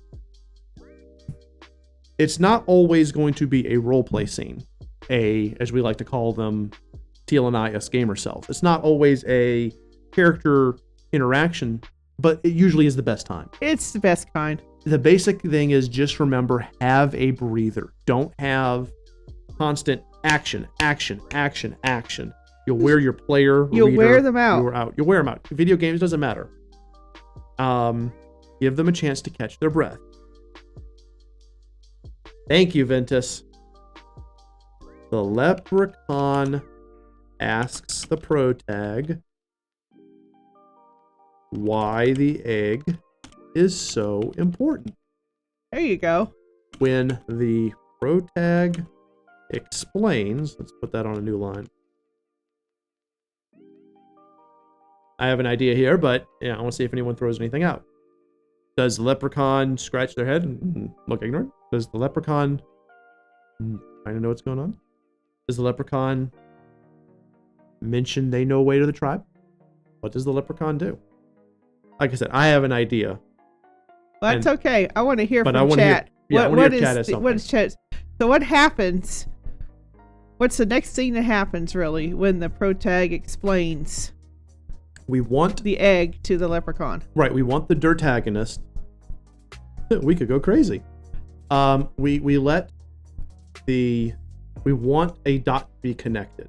Right. There needs to be now you need to start linking things together. Pulling it this together. Is where you're starting to link. Yes. And connect. So your different ideas and story points. Exactly. Because the whole idea, again, remember, we're trying to get to the climactic moment in which something happens that will change someone or something for good and lead to the new status quo. Right. This isn't a particularly dark fantasy other than wanting to cannibalize eggs. Actually, it is kind of dark now that I'm thinking about it. It is going to be a dark fantasy because when you really fill in all the details, when you actually start writing it, yes, the characters' thoughts, the dialogue, the tone of conversations, the environment, the world itself is dark. This is true. If you were to outline Final Fantasy X, for example, it wouldn't actually feel that dark. But when you get to those scenes where I think like Lulu and Waka and Riku are all saying, "Make me the final Aeon." Yeah. That's pretty freaking dark. Kill me. I'll die. I'll die with you. I mean, that's just freaking dark as shit. So You're right. You're right, Teal. It's filling in the blanks that will bring out the tone. All right. So, chat, anybody? Steel will continue typing. Because Steele has an idea. Steele knows the direction he would take the story in if he was writing it by himself. And Steele has to thank every single one of you. She meets a very... Well, that's a very good idea, Yorkshire. We can bring that in. However, but that's not the reaction. Yeah. That's not answering our question is what is going to happen? What's the reaction here? Right. When the protag explains to the leprechaun the importance of the egg. What is the tie-in? Where can we go with this? And again, it's getting you guys. See, the whole point of these entire thing is you're so fine. You're so fine. You're fine, Yorkshire. The whole point of these anyway are to start pulling together all these things out of the ether into a coherent storyline. So I'm going to go ahead and write it down. If someone tosses out something, I can add it in. But we're going to say the leprechaun says they know where the dragon tribe is located. Uh-huh. and we'll take them there. See, That's leprechaun's simple. the That's leprechaun's simple. Yep. Right. The leprechaun's not going to want to eat the egg now. By the way, the egg's going to hatch soon. The fucking egg is going to hatch soon. That is Chekhov's gun.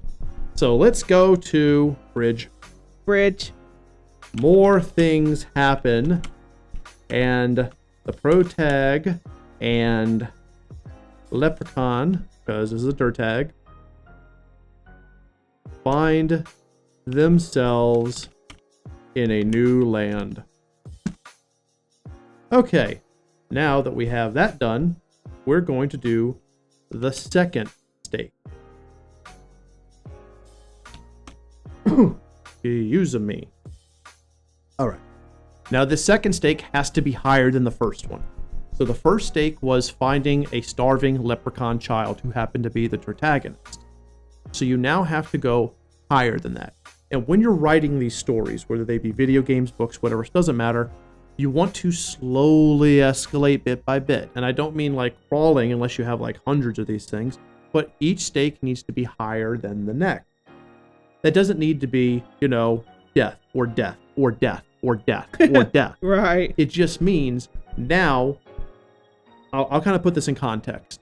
The protagonist is caring for an unhatched dragon egg. The protagonist is also caring for a leprechaun child who has to eat their weight in meat every day. So at the beginning, on the first stake, all she had to care for was herself and the egg.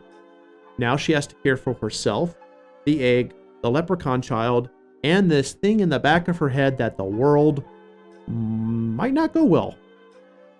Plus, her family is now in trouble because she has stirred up shit with the enemy tribe. Right. So let's go ahead and take a look back at our notes. Okay, we've included this. We've included this. This one definitely needs to come soon. Here, maybe it's a good time for this one to show up.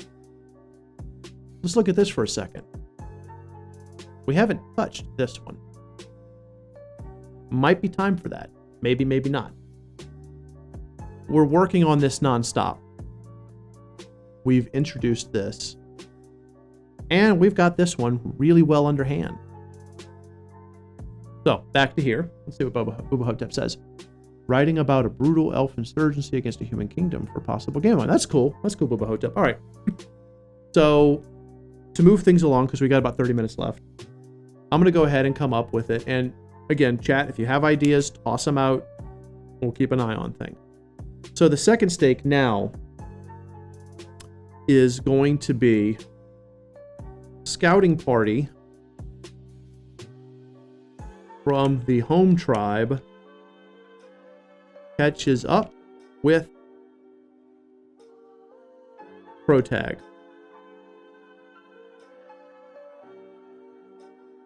Leading the scouting party is the secondary antagonist.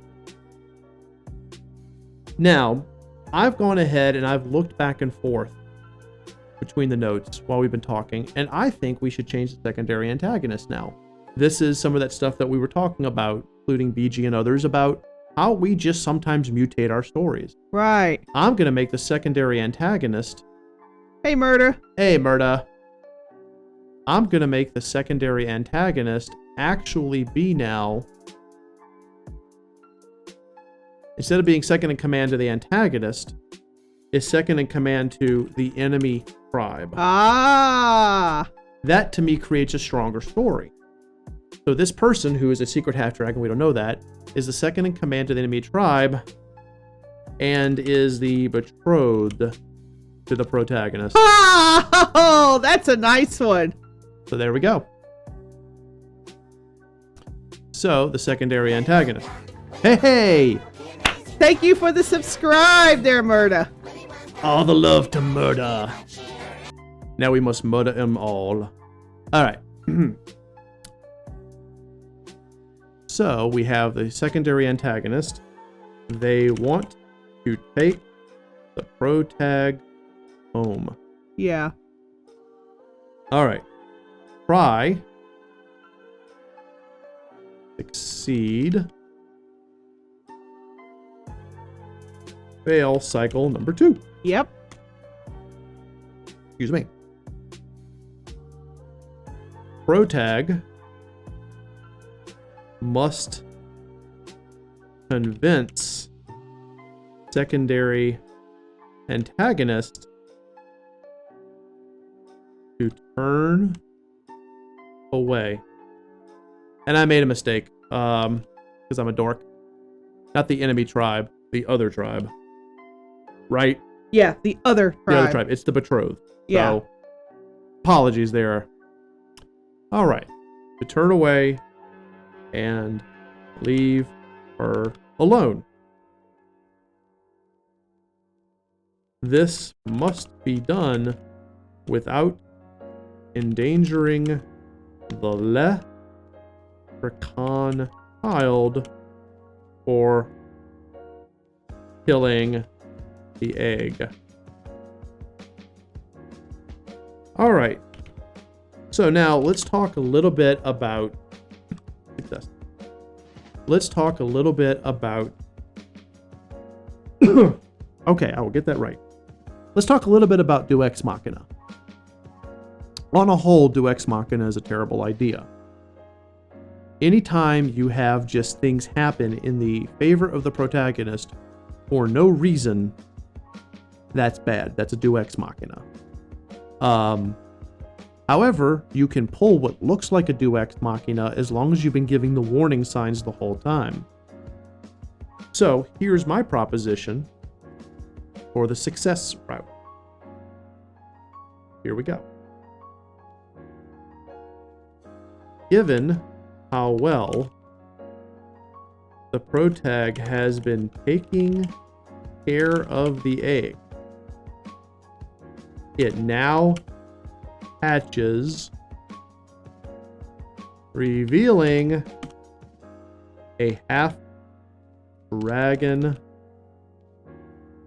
bebe, the Protagonist.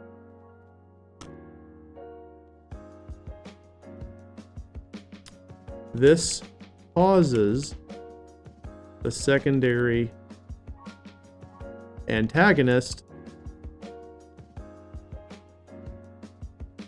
to recognize what this is and pulling back. Now, this isn't really a success cycle. This is, again, you're getting into Deus Ex Machina territory. So I'm going to go ahead and put this on a separate line, and I'll come back to it in a second. Technically, the success would be the protag keeps the situation from escalating out of control. Then that happened. Exactly. You got it. You got it, Ventus. That's it. I think Ventus sees where I'm going with this. Exactly. Yeah, I think so. So, in other words, you don't want, especially if it's the player, you don't want the player to feel like nothing they did in that interaction with their quote-unquote betrothed to matter. You want to have it be a series of speech checks or dialogue choices or quick time events. I don't know. You figure it out. Whatever that mechanic is, you want the player to feel like they came out successfully on the other end of that try, succeed, fail cycle. Then, as a result, maybe things are, the secondary antagonist is not angry anymore, but his buddy with him, who is like, his wingman, he's still pissed. And he's like, you're being a fool and you're being weak. Everybody kick their ass, and then the egg hatches. But the impact was made between the protagonist and the secondary antagonist. Change occurred. That's good writing. You're fine. You're okay there. What you don't want to have is no matter what the player chooses, or no matter what the character says if it's a book, then the egg hatches and saves everybody. You want to have some feeling like the protagonist is moving her destiny forward. That's what Teal and I always refer to when we bitched about games we were critiquing, called a lack of agency. Yeah. If the protagonist is just holding the egg the whole time and nothing is ever happening, and then the egg saves her, what has the protagonist done to move themselves forward? Nothing. They've just reacted. proactivity over reactivity every time. And then the failure, bad stuff happens. Yes, exactly, Ventus. Yes. See, Ventus has it. That's it. You would throw in that foreshadowing all the way around. All right. So from there, did I do that right? I did. Okay. So from there, let's get to the end. Exactly, Ventus. Yes. So we foreshadow that the egg's going to hatch. Yeah, we do. Protag escapes with the protagonist, with the leprechaun child, and the half-dragon hatchling.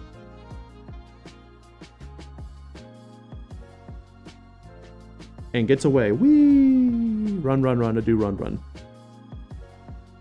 Okay. There'll be another moment of reprieve, but we're not going to talk about that because you know now that action always has action always is followed by relaxation, reprieve. So action, reprieve, action, reprieve, action, reprieve.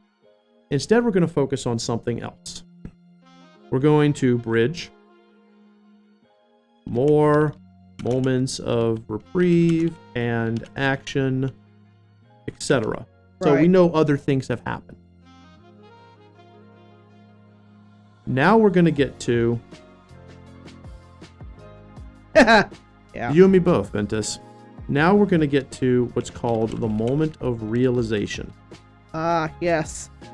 This is where the protagonist realizes that something is either happening that they can influence, or realizes that they can make a difference at a potential sacrifice or something.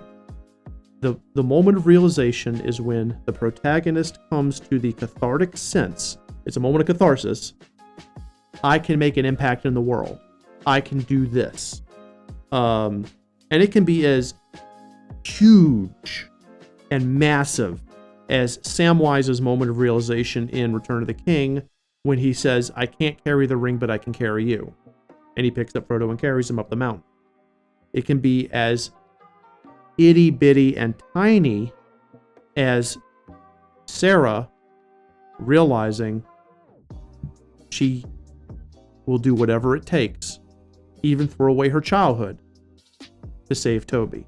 You know, the it's all junk moment. Right. That's Sarah's moment of realization. Moments of realization don't have to be massive, but they have to be cathartic. There has to be an element of change in the character. And it can be a minor change. Saints Row 3 is great about that. If you choose the canon ending of Saints Row 3, you let Kilbane escape because you're saving Sean D and the others.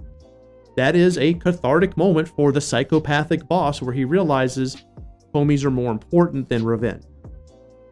So even if it's a minor change, a change is a change. Characters have to grow.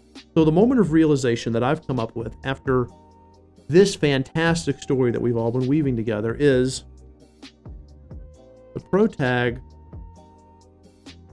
realizes that the reason her father showed her the dragons years ago is because one of them was her mother.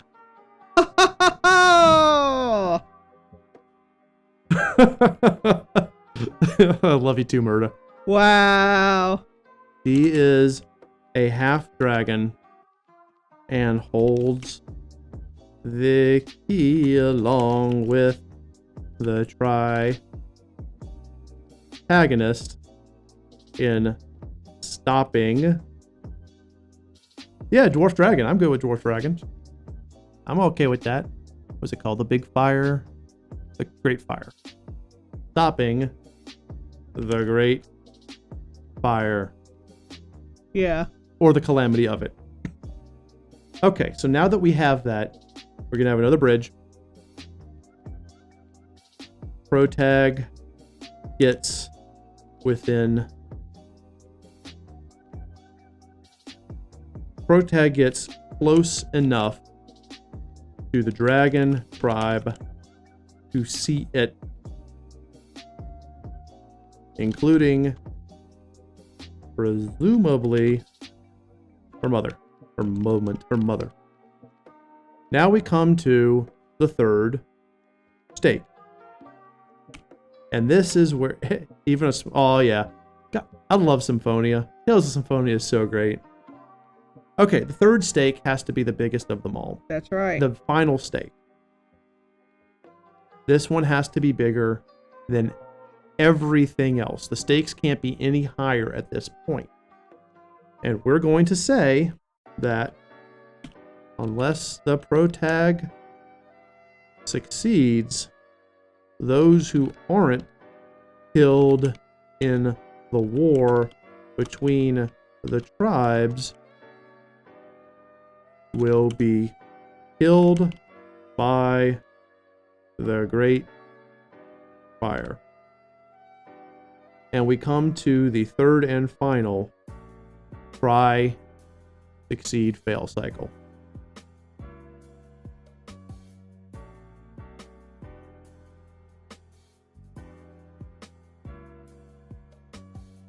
So, I'm going to go ahead and take this on autopilot to finish this up, but the antagonist uses the forces of home tribe. You're not wrong, Ventus. Yeah. Yeah. And other tribe to attack the dragons.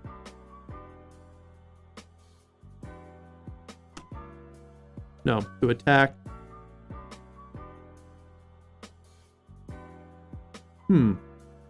Okay, so this is where you have to look at it. Motivation. Why would he attack the dragons? He wouldn't.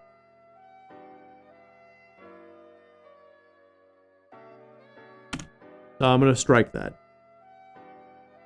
Catches up with the protagonist and the combined might of the home tribe and other tribe, and is going to take away the protagonist.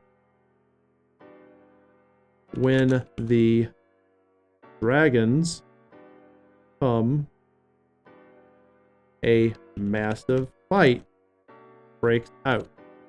And this is kind of like an old Chinese cinema movie Teal and I watched years ago called The House of Flying Daggers. And in The House of Flying Daggers, even though it is at its heart a romance storyline, because of decisions that people make near the end, people are killing each other when they have no reason to. It's because of a series of miscommunications. Yep. I think literally everybody dies. And it didn't have to be that way. And we're going, God, if only they had. So this is one of those scenes where people are fighting for literally no reason. The protagonist needs to stop her uncle, who is the antagonist,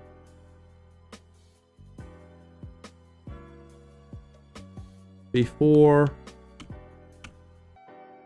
people get killed. By the way, this is the first, this is a video game. This is a video game that doesn't have a whole lot of combat. It's more like Undertale. Success. The uncle realizes his folly, or not. Actually, no. The uncle is so consumed by hatred that he attacks the protag with lethal force. However, the secondary antagonist stops him with a powerful blow.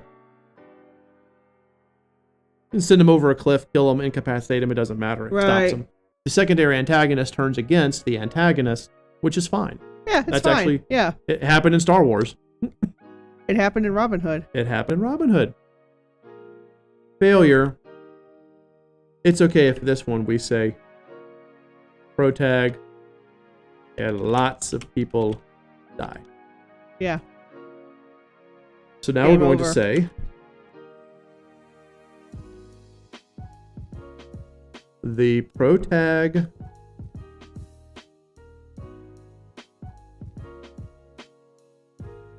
mourns her uncle's passing, just as the sun starts to apex. Yeah. Now we come to the moment in which everything comes to a head. The climax. So the climax of your story is what everything has led up to.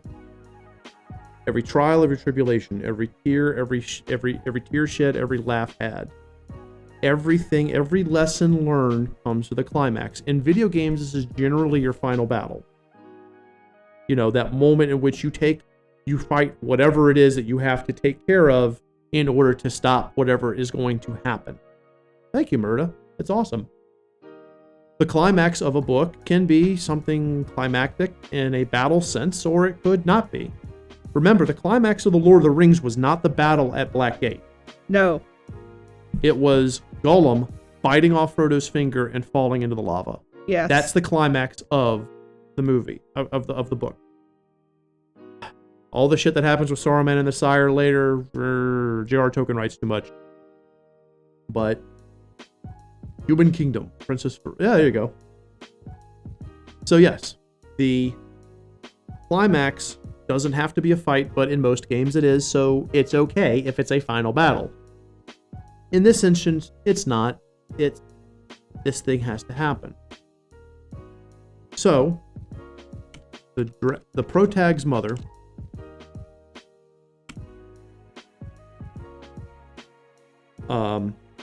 actually, first we'll say another dragon gently takes the dragon hatchling away. The protag's mother, and I'll explain why in a second. The protag's mother, who happens to be, and remember, they're not talking, they're dancing. Dragons don't communicate through speech, they communicate through dance. That's what we came up with earlier. Who happens to be the Everest, the elder, explains that the protag can stop the apex. Sure, why not? We can stop suns with magic, sure. Why the hell not? By becoming one of them. The protag gives up her, and I'm putting this in quotes, humanity to become a dragon and stop the sun from roasting everyone. And that's the climax of the story. Yep. She gives up her humanity. There's a cost, but in doing so, she stops the sun from roasting everything. Now, granted, a lot of lore would come out here. We'd be building up lore the whole story. So it is what it is. But this is where we're at right now at the ending. So now we go to the denouement, or the denouement, which I know I'm misspelling, but that's okay. The denouement. The denouement is also known as the falling action. It's the decrescendo, where you basically, everything comes back down. So, the denouement. The leprechaun child is returned safely to their home by the secondary antagonist, who's now a good guy, of course, because that's fine. Because remember, he was also a half-dragon, who then returns to the dwarven tribes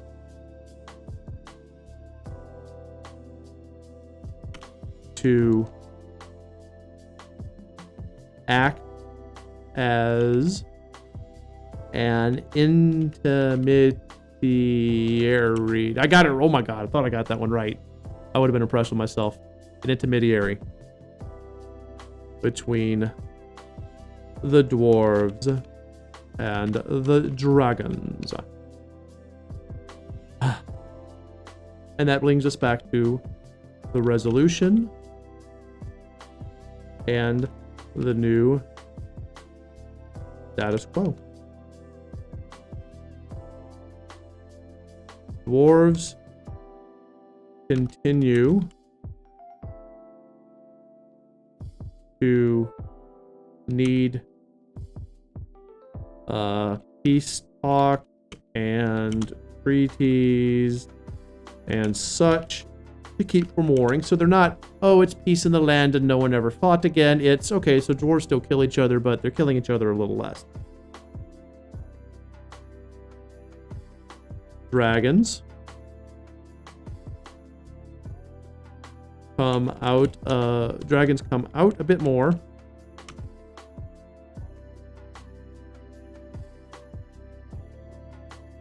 And watch over. Fairies get lots to eat. That's very important. That's the most important part of the story right there. There you go. Yeah. Yeah. Yeah, female dwarves get more rights. Good job. That's a good one. Female dwarves get more rights. I like that. Let me look at the chat here, see if anyone else has read anything. Yeah, and magic is not shunned. Magic as much. Is not shunned as much. So progress can be made. The story... Stop with that. Stop that. The story ends with the protag and her mother flying back home. Sounds good. The end. The end. Save. Oh, yeah, I should probably save this file. Save.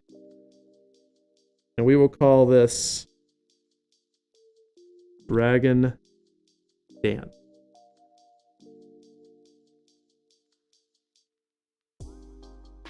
So, first off, we're not done.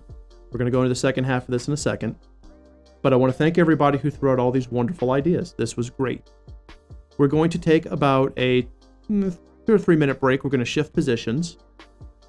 And post-credit, Nick Fury calls the protagonist join the Avengers. You're now a part of an even bigger universe. Okay. When we come back in a few minutes, Teal will now be sitting in the player seat. And Teal will go over proofing the outline. He'll pick out things that could go wrong, things that we may have missed. So we're going to take a quick break. We're going to go BRB, and we'll be right back.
All right, we're back. We're back.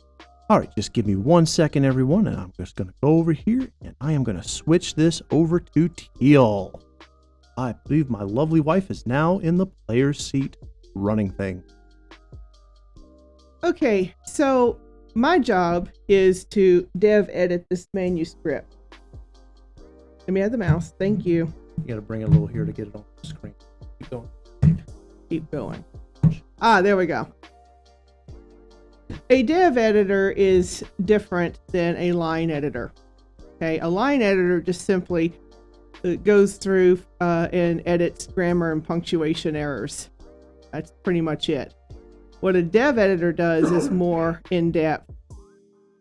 Sure, we do line editing, but we also look at the flow of the story, look for holes in the plot, and try to point out where the story could be tightened up a lot better. Exactly. Now, a lot of what I do has to do with dialogue. I'm used to editing manuscripts, but game dialogue is the same thing. You have to edit it to show, to keep it tight, to keep the flow going. Right. So let me get started here. So we're going to start off on the morning of the protagonist's wedding. Cool. Right. So just to get you guys know, for this last bit of the stream, Teal is going to point out problems that a dev editor would point out. Things that we may or may not have even seen. Yes, revision is a beautiful process, Ventus. All right, go ahead, hun. Oh, lots of revision. Hun. You rewrite if you're writing a book, you're going to rewrite your manuscript probably close to about 12 times. A lot. And of course, when I dev edit, I'm going to go through it at least twice, if not 3 times. Okay, here we go. So we've got the morning of the protagonist's wedding. And I'm going to assume that we've done a little bit of world building and scene setting. Mm-hmm. So the protag doesn't want to get married to the neighboring tribal leader. Okay, let's read through this. Since the protag's father is dead, her uncle, who is the tribal leader of her tribe, is the antagonist. He wants to marry her off to the chieftain of a neighboring tribe. Okay, the other tribe is bigger and stronger, but Dwarven marital tradition will subjugate that tribe to the antagonists. Okay, right. This is going to allow the antagonist to have the power to defeat the enemy tribe, and because the enemy tribe is super big and super powerful. All right, so right there I see a couple of things.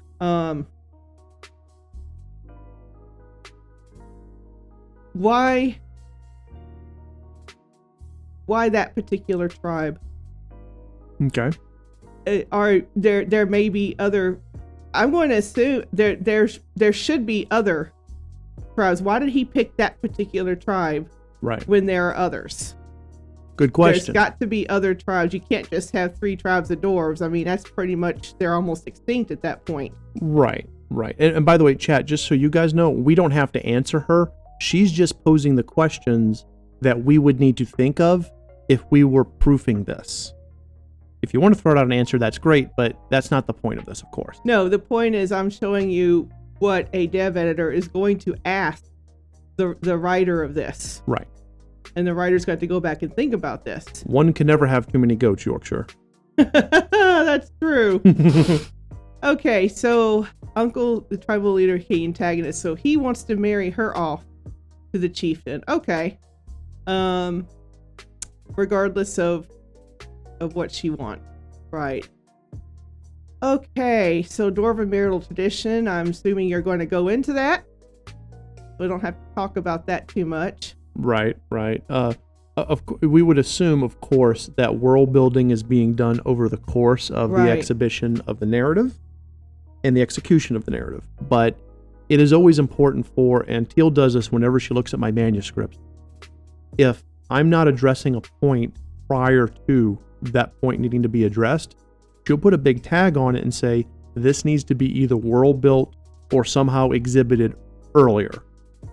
Hang a lantern on it is the word we use. Right. So I've also got another little point I want to make. Sure. Okay. She is, I was going to say she's the princess. Okay. She's the tribal princess. Sure. Okay.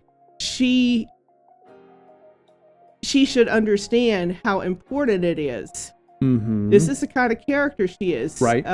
She understands how important it is for her tribe to survive. Right. And by uniting with this other tribe, they are going to survive. Mm-hmm. And not only that, but according to tradition, the other tribe will be absorbed into their tribe. So her tribe will be on top. Mm-hmm. So why in the world is she opposing this? That is a very good question. Now, in the creation of the character, and we'll go over character creation, and that's its own stream. You can do tons of stuff with that. You have to create the hook that makes the character want to break the status quo. And I mean, for Bilbo Baggins in The Hobbit, it was literally, he was kind of bamboozled into it. For other people, like the main character of Aragon with the dragon Sapphire, it was meeting the dragon. So, Teal's absolutely right. Why would this girl buck tradition? Why? And yes, Ventus, I saw your comment. She's a Disney princess. But seriously, that is something that has to be addressed. It can't just be because. Right. Okay, so so you'll address that. We move on. Right. So the protag yearns to travel to the dragon tribes and learn their secrets. Okay, reasons. She's a dragon nerd. Okay, loves everything dragons. Why? Because when she was a young girl, her father took her up to a mountain and she saw a flight of dragons heading westward, and probably felt this huge yearning for them. Right. Knowing what we know now, that makes sense. But Teal, would you say at this point there has to be a lantern hung on that yearning? Yes, absolutely. This needs to be front and center so that the reader remembers it later on. Right. Okay. And so the dance of a dragon is a method of communication outside the world. The protag knows this language due to her upbringing. All right, stop right there. How? If she's a dwarf, and this is a tribe, and this is Stone Age, and how? Why would she be brought up with dragon, knowing dragon communication? Good question. The father wasn't a dragon. Right. Okay. And depending on when he died, he may not have had a chance to tell her anything about it. So how's she going to know this? Very good. Now, the dances. Because we, knowing how the story ends, knowing she is a half dragon, at this point, it is our responsibility as the writer, game designer, etc., to put forth the something has always been different about. There's something different about her. Now, we know the reason why she can read dragon dance. She's a half dragon, but she doesn't know that. So that whole, I've always known something is different about me. So Teal, would you at that point, I'm getting to the question, would you at that point emphasize on pushing the mystery up on the chain of priority in the narrative? Like, we know there's something strange about her. Yes, and what I would suggest in my notes to the writer is getting married to this guy as possibly a door shutting on her ever learning why she's so drawn to dragons. And she's got one last chance to learn it. Very good. Very good. And again, not trying to solve the problem right now. No. Teal is just showing what she would give back to... It's feedback I would give to the writer to think about that. Right. And the writer would, after taking a step back and looking at everything in their notes, would have to determine how they wanted to highlight that.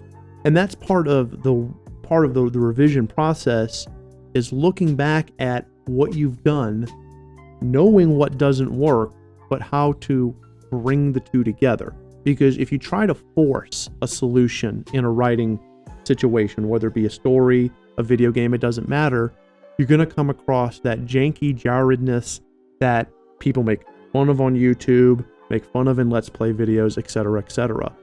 If you resolve it in a way where it's a coherent, even if you have to rewrite large chunks, and I'll give you the keys back in a second, Teal. Don't be afraid of rewriting. If you're afraid of rewriting, if you're a writer of book and you're afraid of rewriting, you're doing the wrong thing. If you're a game designer and you're afraid of erasing entire events and entire tabs in RPG Maker, or entire, decision trees and dialogue trees in blueprints, entire blueprint, you literally don't need to be doing it. You have to, absolutely, Murda, you have to get over that fear. Yeah. You have to be ready. My publisher told me this: if you're not ready to throw out your entire manuscript, you have no business being a writer. It is absolutely true. You have to be ready to throw it all away and start over if it's just not working. And I have done that, and it's painful, but the end product is so much better. Please go, Teal, honey. Okay, so we get to the initial shakeup. Yes. Okay, so the protag gets into an argument with her uncle, who's the tribal leader. Right. And she runs away from the tribe. Yes. Okay. That right there, everything else is supportive of the initial shakeup. Yeah. Is the argument and the running away. Right. Because what's the status quo? Getting married. Right. It's the wedding day. Well, you can't get married without the bride. So that's the shakeup right there. Absolutely, Barry. It is so painful. Even to this day, when I have to delete chapters or more, it sucks. But I am with you, Barry. It makes it so much better in the end. And that feeling of, oh, that was the right decision, truly does outweigh the pain of deletion. Okay, so the result of the shakeup is this Dwarven princess stumbles into a secluded area and finds an injured dragon. Okay. Yeah, Murda. So the dragon is pretty close to the tribe. Yes, he is. It does, yeah. So that right there tells me that dwarves and dragons are very much aware of each other.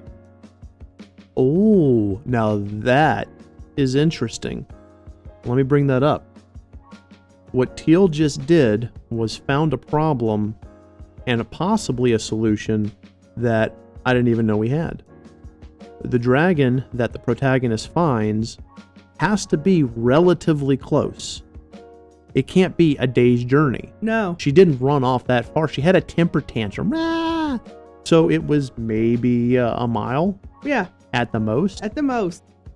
Either the dragons of this world are really small, which is possible, unlikely, because then they're drake, or lizards with wings, or from Game of Thrones, or the dwarves know they were there. And maybe this ties into other characters later tracking down the protagonist. I mean, you could work it that way. So that is a very good point. Distance. Yeah. Physical distance in your story is one of the best ways you're going to shoot yourself in the foot. Oh, yeah. You know, you have your characters travel either an immense length in a short amount of time, unrealistic.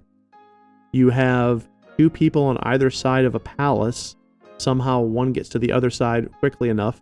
That's convenience. Or even worse, unrealistic distances. Yeah. He fell down from the sky and blah, blah, blah. Well, everyone would have seen it because he was literally half a mile from the camp. Yeah. So yeah.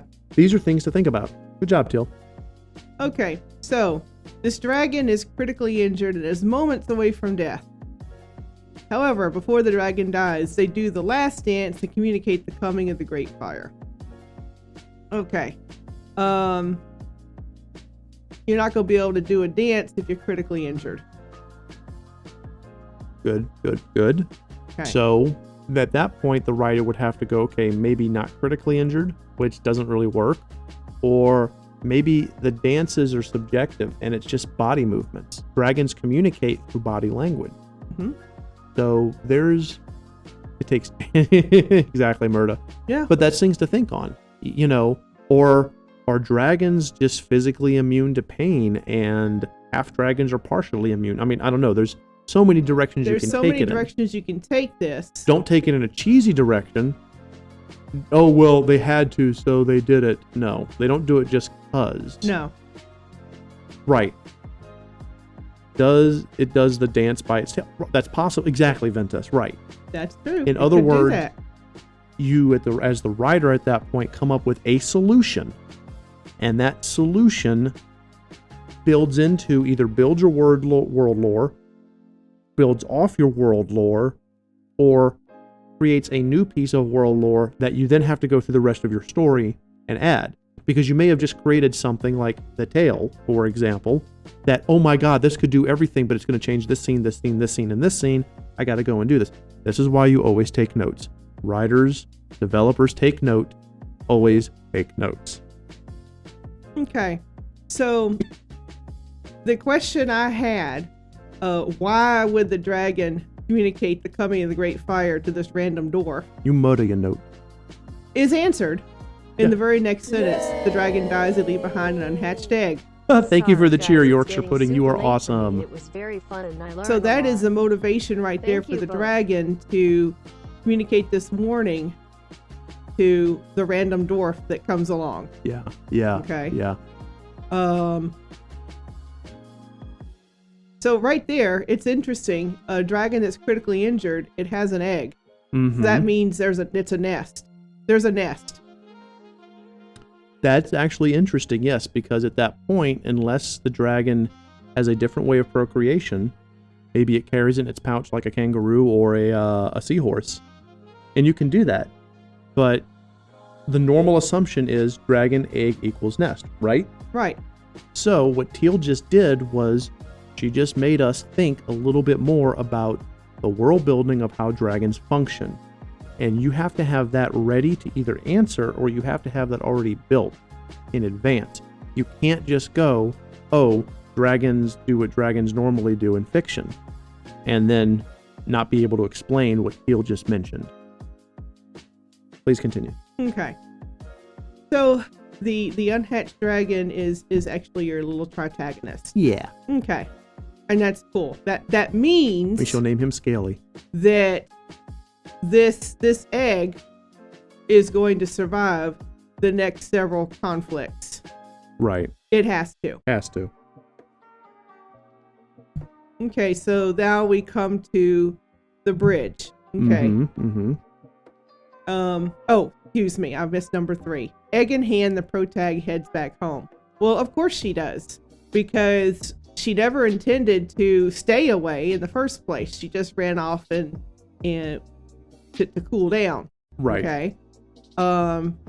But yeah, where else is she gonna go? Home is all she knows. So she just takes the egg and goes home. You know, they'll figure it out when they get there. You know, what do we do with this egg? I don't know. Okay. So here's the bridge through a series of events. The protag flees her tribal village with the unhatched egg. Right. Okay. So this is where I would parse very carefully through the series of events, making sure that they make sense, that they link one to the other, and that they all serve to build as steps in a staircase to her at the very top of the staircase, the decision, I'm leaving. I am leaving my home. I'm leaving everything I know behind, and I'm going to take this egg with me. That's significant. Yeah, it is. It is. So in this instance, what Teal is saying and what she would do is make sure that at no point is the character leaving because you, the writer, need them to leave. They're leaving because they have no choice. They are compelled to, for whatever reason. Right. Take that egg. All right. So when she leaves, she does have a plan. She's not just going to flee willy-nilly. She has a plan. She's going to head to where she saw those dragons long ago, the ones that were flying to the west. Yep. Because, hello, I'm going to find these dragons, hand over this egg, and everything will be good. Right. What did Mrs. Dying Dragon mean by the Great Fire? Yeah. You know, I'm going to ask them about that too. You know, basically, I'm going to give them the egg in exchange for information. You know, here's your egg. Now, tell me about this Great Fire. Yeah. And what we can do about it. Exactly. And Murda, that's actually a good idea. Eating the eggs of dragons gives you the strength of a dragon. The dwarves believe that, and that's why dwarves hunt dragons, and maybe that's why the dragons flew off. That is a fantastic... That is a great idea. Yeah, Murda, that's very, very good. You could have it be so that there were many dragons, and then the dwarves, because of their internal conflicts of fighting tribe versus tribe, started hunting the dragons for their eggs, thinking erroneously that it would make them stronger and defeat their enemy tribes. Yep. So that is a very powerful story hook you just created, Murda, and that's the kind of thing that comes up when you dev edit, when you proof your story, which is what Teal is doing. So good job. Go get yourself a good Murda omelet right now. There you go. Okay, so she's running off, and this is her first adventure. Yay. So her first adventure, her first encounter. Right. She encounters her first stake. Here we go. So while moving through an underground tunnel, because that's where dwarves live, the protag encounters a starving leprechaun child. Okay. And has to feed this child in order to keep them from starving. Okay, to keep them from dying. Right. This is a good-hearted character. We've already seen it. It's already been established that she has a big heart, and life is very important to her. And that's very possible, Ventus. Yes. So she's compelled to save this little child who's dying from hunger. Right. And maybe she knows, and this would be, again, something Teal would look for, has there been any indication prior to this, talking about leprechaun / fairy children, etc., that they have to eat their weight in food and meat every day or whatever, so that they starve really easily, that their metabolism is stupid high, and going a week without food is lethal to these things. So yeah, talking about the point of world building, Right. What Steele said, but also digging deeper. Yes. How would the dwarves know this? Right. Do dwarves and leprechauns both live underground? Right. If so, then they're very much aware of each other. Right. Or do they all live above ground and just go below ground for the elements? I mean, at this point, you really have to look into the society of not just the individual species, but the tribes themselves. You know, because no one's a cookie cutter. No, and the thing is, why are they even underground in the first place? Right. You got to tie in with these deadly seasons. Right. Yeah, and that's a very good line, Bubba Hotep, from the Shire. From the Fellowship. That was a great line. Okay. So. Good job there, Motor. Yeah. So they have to eat their meat. So yes, she knows that they have to eat their weight in meat every day. All right, so here's the first test on her adventure. This is her first test. Right. She has got to find food right away for this child. However, she is aware that there is an enemy encampment nearby. There's some sort of encampment. Let's just say she knows there's an encampment. She can smell the cook fires, whatever. Right. So there's food. Right. When she gets close to it, she sees that it's the enemy. Mm-hmm. Oh my God. Okay, now you have two choices. You can walk in and get captured, or you can sneak in and steal food. Sneak. So she's going to sneak and steal food. Okay.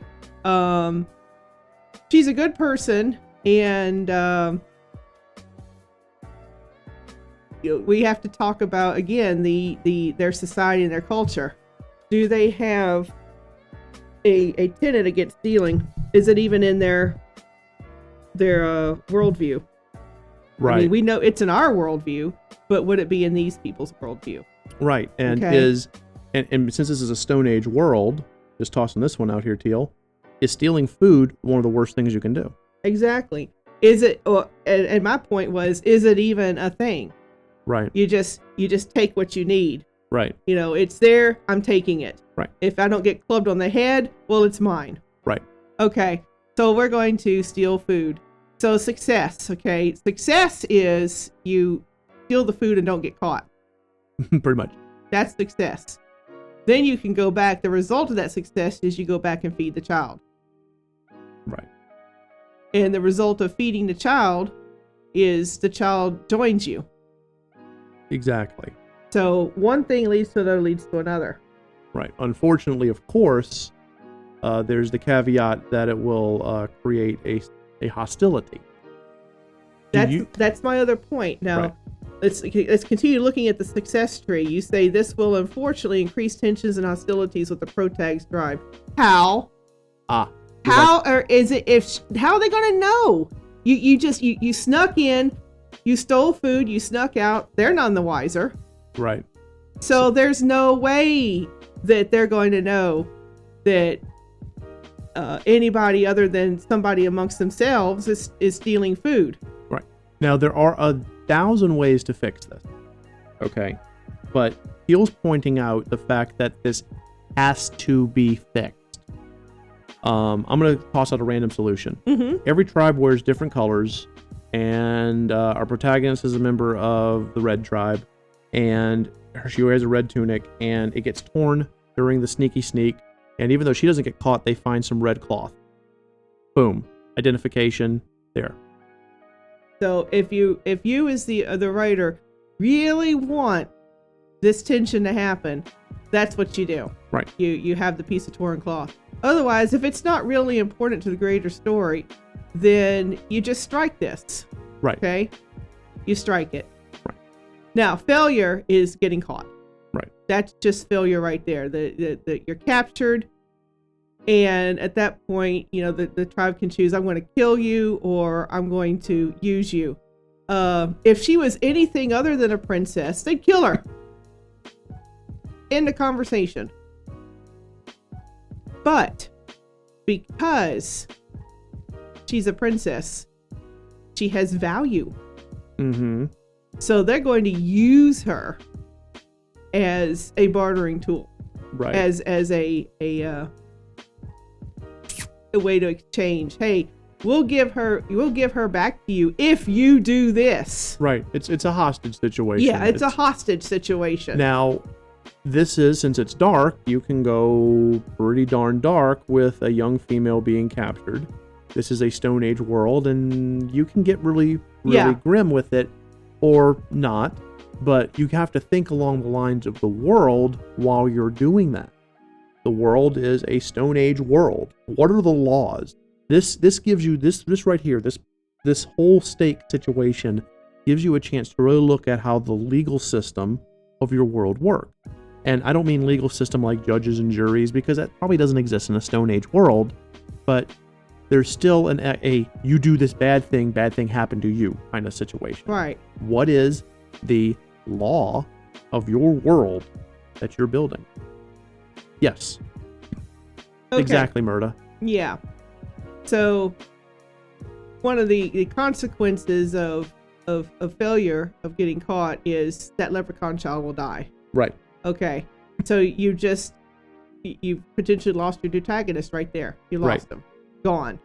Okay. The story will take a very definite left turn. Yep. Okay. And then so what are the consequences of failure? You're getting captured. You're a hostage situation. Mm-hmm. So the tribe now has a choice. They can either accept the hostage situation and follow whatever needs to be done to get her back. Right. Or they say, fuck you and fuck her. Yeah. And denounce it. You're done. Yeah. And since she's of no real value, the other tribe has a choice: keep her, use her, or kill her. And again, either way, your story has now taken a very dark turn, and you're potentially off the rails. And of course, it also depends. Are you writing a book? Are you making a video game? And if you're making a video game, how much choice do you want? How many branches do you want? Yeah. So these are all things to think about. The creation of this outline is to let you know all the different directions you could go, not the directions you have to go. Right. This is all about the choices you're deciding to make. This right here, your first stake, the try, succeed, fail cycle, that is going to determine the direction of your narrative from here on out. This right here. Right. It's so very important to nail this one down. Decide right now, is she going to succeed or is she going to fail? Now, we made her succeed in every single one of these simply for ease. You do want your protagonist to fail sometime. And because it makes for a good story. It does. It makes for an amazing story. And every good story has the protagonist fail. Because people learn through failure, not success. Exactly. And this girl needs to learn. Yes. Harry fails multiple times. Frodo fails an insane number of times. It kills Ned and Robb Stark. Yeah. Fails are important. And it may not be you who learns from the fail. It may not be character A who learns from the fail. Character B may learn. Yeah. So just keep that in mind. Yes, exactly, Simpros. Without failure, success is meaningless. Okay, please continue. Okay. So, we've gone with success. We've gone with, okay, the child is fed, doesn't die, joins with the protagonist. Okay. And we may or may not have included the scrap of clothing that leads to increased hostilities. Right. So I'll just leave that up in the air. Yeah, for now. Yeah. For now. Okay, moment of reprieve, because you had all this going on, this heart-pounding moment, and oh gosh, what's going to happen? What's going to happen? Okay. Action. So now, you're eating, and by the fire you're resting. Okay, so the leprechaun child now is eating the food. You're away from the enemy encampment. You're safe. So you have a moment to just rest and talk. Okay. So the leprechaun is going to ask the protagonist, why is this egg so important? And that's a very good question. Okay. So the protagonist will explain why the egg is so important. Yes. Okay. At this point, I don't know why the egg is so important. Okay. The reader, I don't know. Right. Why is it so important? I mean, we know that she has a big heart. No, you can't eat it. We have to bring it back to its mommy or something. Right. Why? So, yeah, that needed to have been established much earlier as to why this egg is so important. And this reason has to fall on deaf ears on the tribe. Right. Now, please understand, and Teal, let me know if I'm out of scope here. The reason can be as small as it's a unborn thing that I need to take care of. It doesn't have to be it's the next dragon prince. Exactly. So you don't have to always go bigger. No, you don't. Sometimes the most compelling reasons in the world are the smallest and most human. So there it is. So it's whatever the explanation is, it's a good solid one. Right. Okay. It's solid enough that the leprechaun child says, okay, yeah, I'm going to help you. I know where the dragon tribe is located and I can take you there. Beam. Yes, it's very cute now. Okay. So this leads me to say, okay, so leprechauns, they appear to be on friendly terms with dragon. Ah, yeah. Because if they were hostile or neutral, the dragon child either A, wouldn't know where any tribes are, or B, would know them because they stay away from them because dragons eat leprechauns. You see what Teal just did? Teal just created a connection that I didn't even think of when I was drafting. And this does happen a lot when you're proofing later on, especially if you have a dev editor like what Teal's doing. They'll draw a connection. You'll be like, I didn't even think about that. I can go and you kind of like, there's so many cool things I can do with it. And this is what you want. This is why you always want to proof your story outline or have someone else do it, is because the questions that are asked when you open yourself up to that critical feedback can make the story so much better. And don't be afraid of it. Okay, so now we've gained our second companion on our big adventure. Capitalized. Big adventure. I shall call him Lucky. Okay. So now you got two people in this big adventure. More things happen. Yay. Okay. More encounters, possibly with spiders and shit like that. Okay. So you find themselves in a new land. Okay. Are they still underground or are they above ground? Good. Okay. Good. I didn't even think about that because Teal's been working off of the supposition that a lot of this is below ground. I was thinking forested, then underground, then forested again, but maybe it's not that case. Right. So regardless of which, obviously your geography is very important. Yes, it is. And Teal does bring up a good point. At some point, you're going to have to be above ground because dragons can't fly inside mountains. No, they can't. They're that would be awesome. They're on the outside where the harsh seasons are. The inside of the mountain is so large you can fly inside. And going back to the beginning, that could be why the tribe protested so hard, because she's like, well, we got this dragon egg and we need to return it to its tribe. Well, my God, dragons live up there on the surface. Bum, bum, bum. And it's a bad, terrible, scary place. And we're not going, and no, you're not going either. I'm gonna go fall in the sky. Just fall in the sky. Yeah. So there it is. Anyway, you're gonna have to find yourself above ground. Yep. You're just gonna have to, because dragons live outside. So whether you started above ground, then went below ground, now above ground again, or started below ground and are now above ground, it doesn't matter. Doesn't matter. Because now you find yourselves in a new land. Land being outside. Okay. So that's a whole new world opening up. I'll stop. Okay, so yes, new world. Now, the second stake. The scouting party from home tribe catches up with Protag. All right, this leads me to believe, okay, they just emerged from the tunnel and they're outside. They can't be too far away from the tunnel for the scouting party to catch up with them.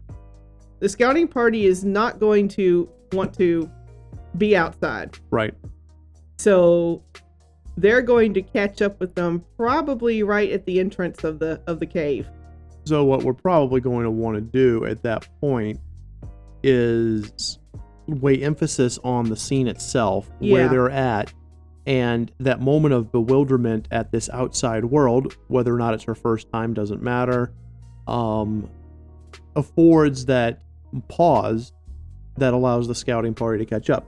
We also probably want the scouting party to be a combination of home and other, not enemy, home and other. Yeah, home and other. It Right. needs to be, because this is something both tribes want. If they unite together, they'll be strong enough against that enemy tribe that wants to go in and just take over and crush everyone. Right, exactly. And all they need is that I just princess need booty. Yeah. So, you have a scouting party led by people of both tribes, and leading that party is the secondary antagonist. Right. The secondary antagonist is, of course, the prince of the other tribe, her future husband. Right. He has every motivation in the world to bring her back. Yes. Okay. So here we go with the second really big decision tree in our book. Cycle number 2. The protagonist has got to convince her future husband to turn away, to go back empty-handed, to leave her. Yeah. Okay.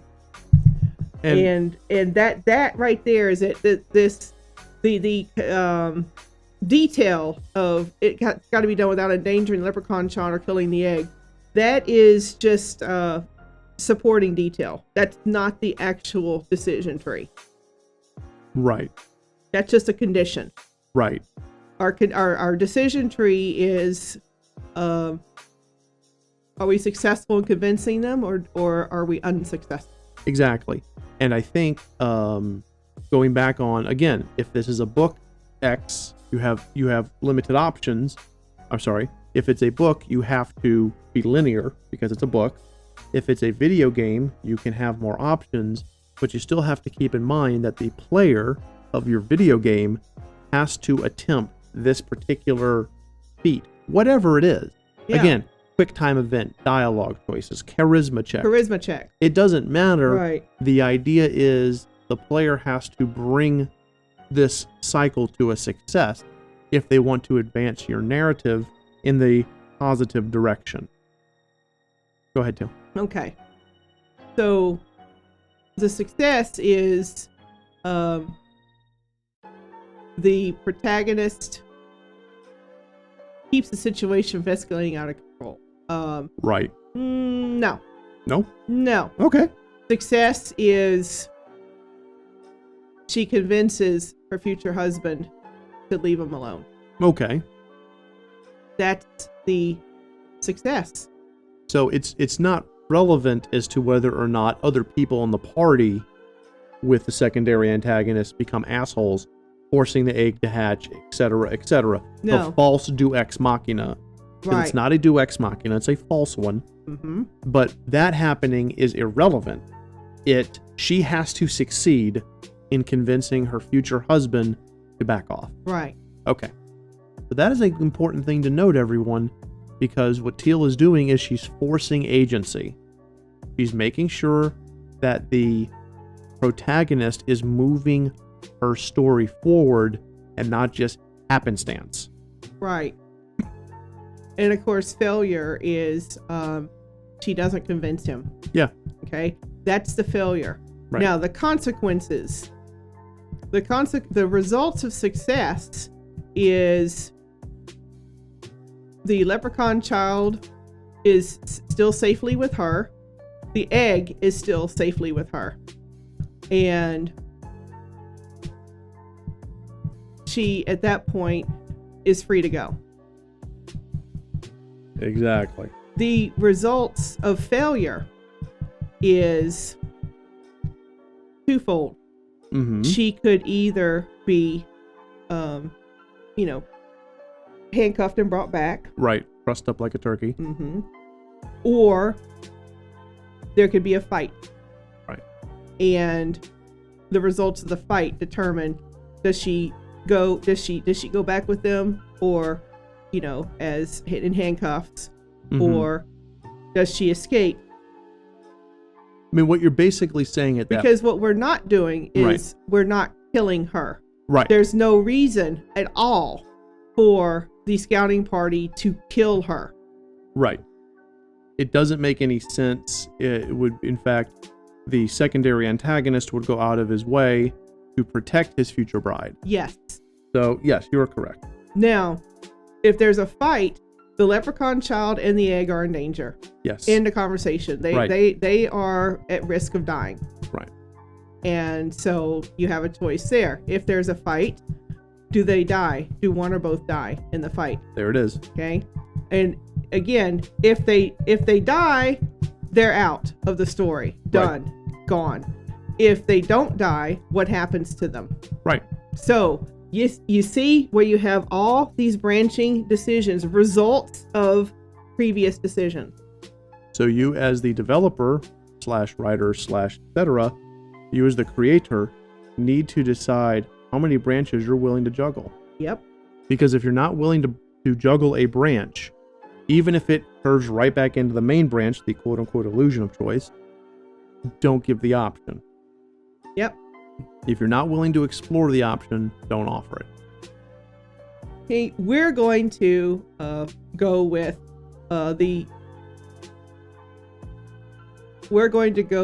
the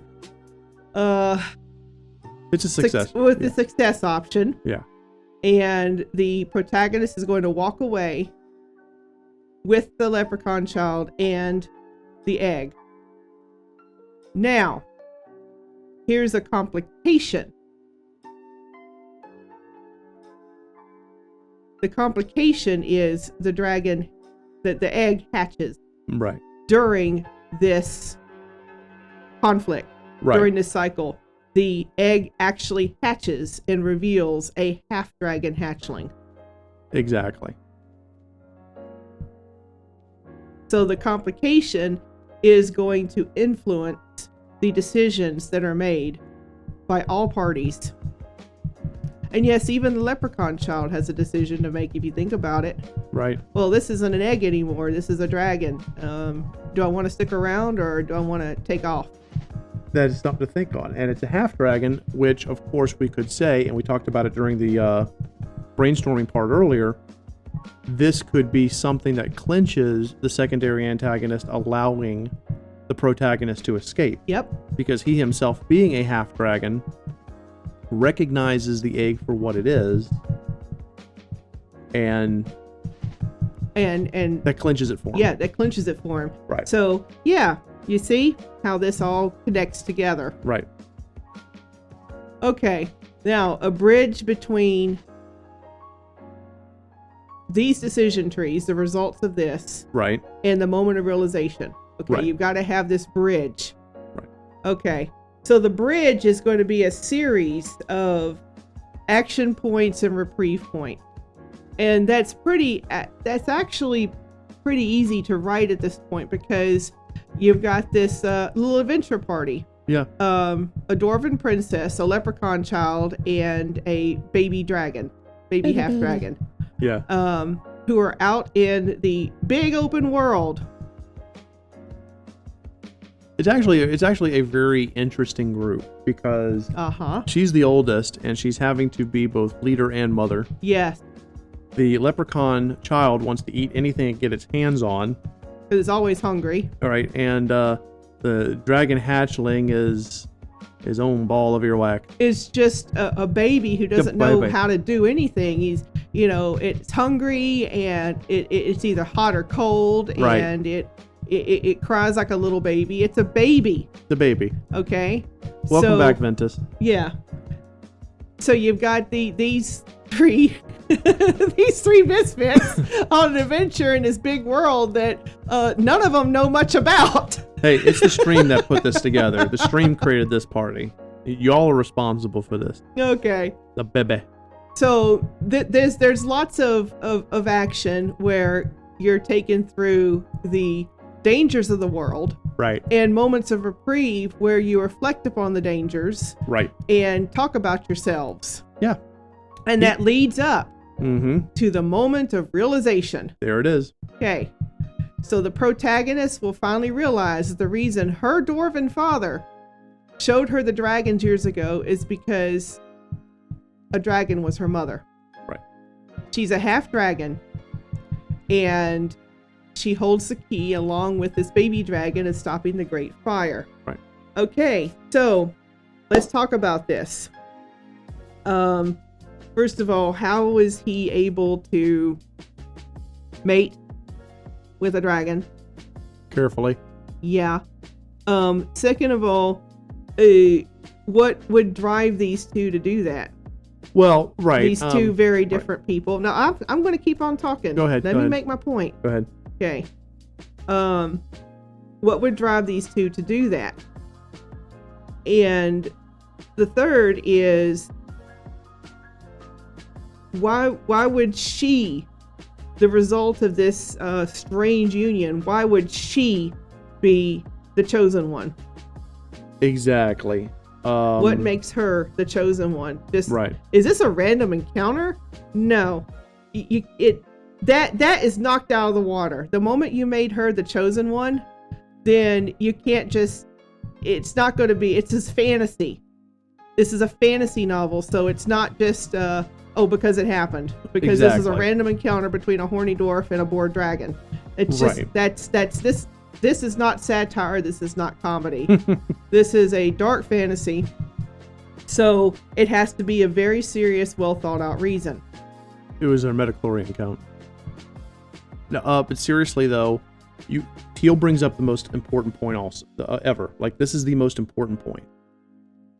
When a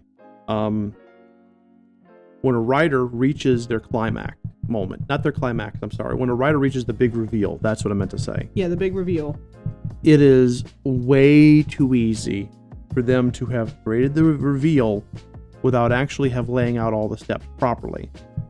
That's what's fixed in revisions. I'm guilty of it, and just about every person we've ever done an LP for is guilty of it. It's okay, but you have to be able to go either through proofing it yourself or someone else. My reveal doesn't work because X. Yep. And then you go back, and when you're revising, you back right, and you fix all those things to make your reveal work. So that is another thing to think about, developers out there. Don't expect your first impressions people to be across the board blown away by your reveals. Because unless you have done an immaculate job of testing behind the scenes with other people, chances are they're going to see the hole in your reveal when it comes up in their first impression. Don't take it to heart. It doesn't mean you're a bad dev. It just means you are handling the hardest part of your story, which is the reveal. So just keep that in mind. What Teal is talking about is the most vital thing you're going to be fixing. All that stuff that leads up to the big reveal. Yep. Okay, so, and of course, there also needs to be a compelling reason why the baby dragon is also integral to the stopping the Great Fire. I mean, what is he, a dragon prince or something? Right. So, yeah, there needs to be a reason for that too. Otherwise, yeah. Exactly. Now, as we later on, we actually made it just her. So we would go back, of course, and just say it's not him at all. Exactly. You just strike that whole thing. It's all her. It's all her. She's the chosen one. Right.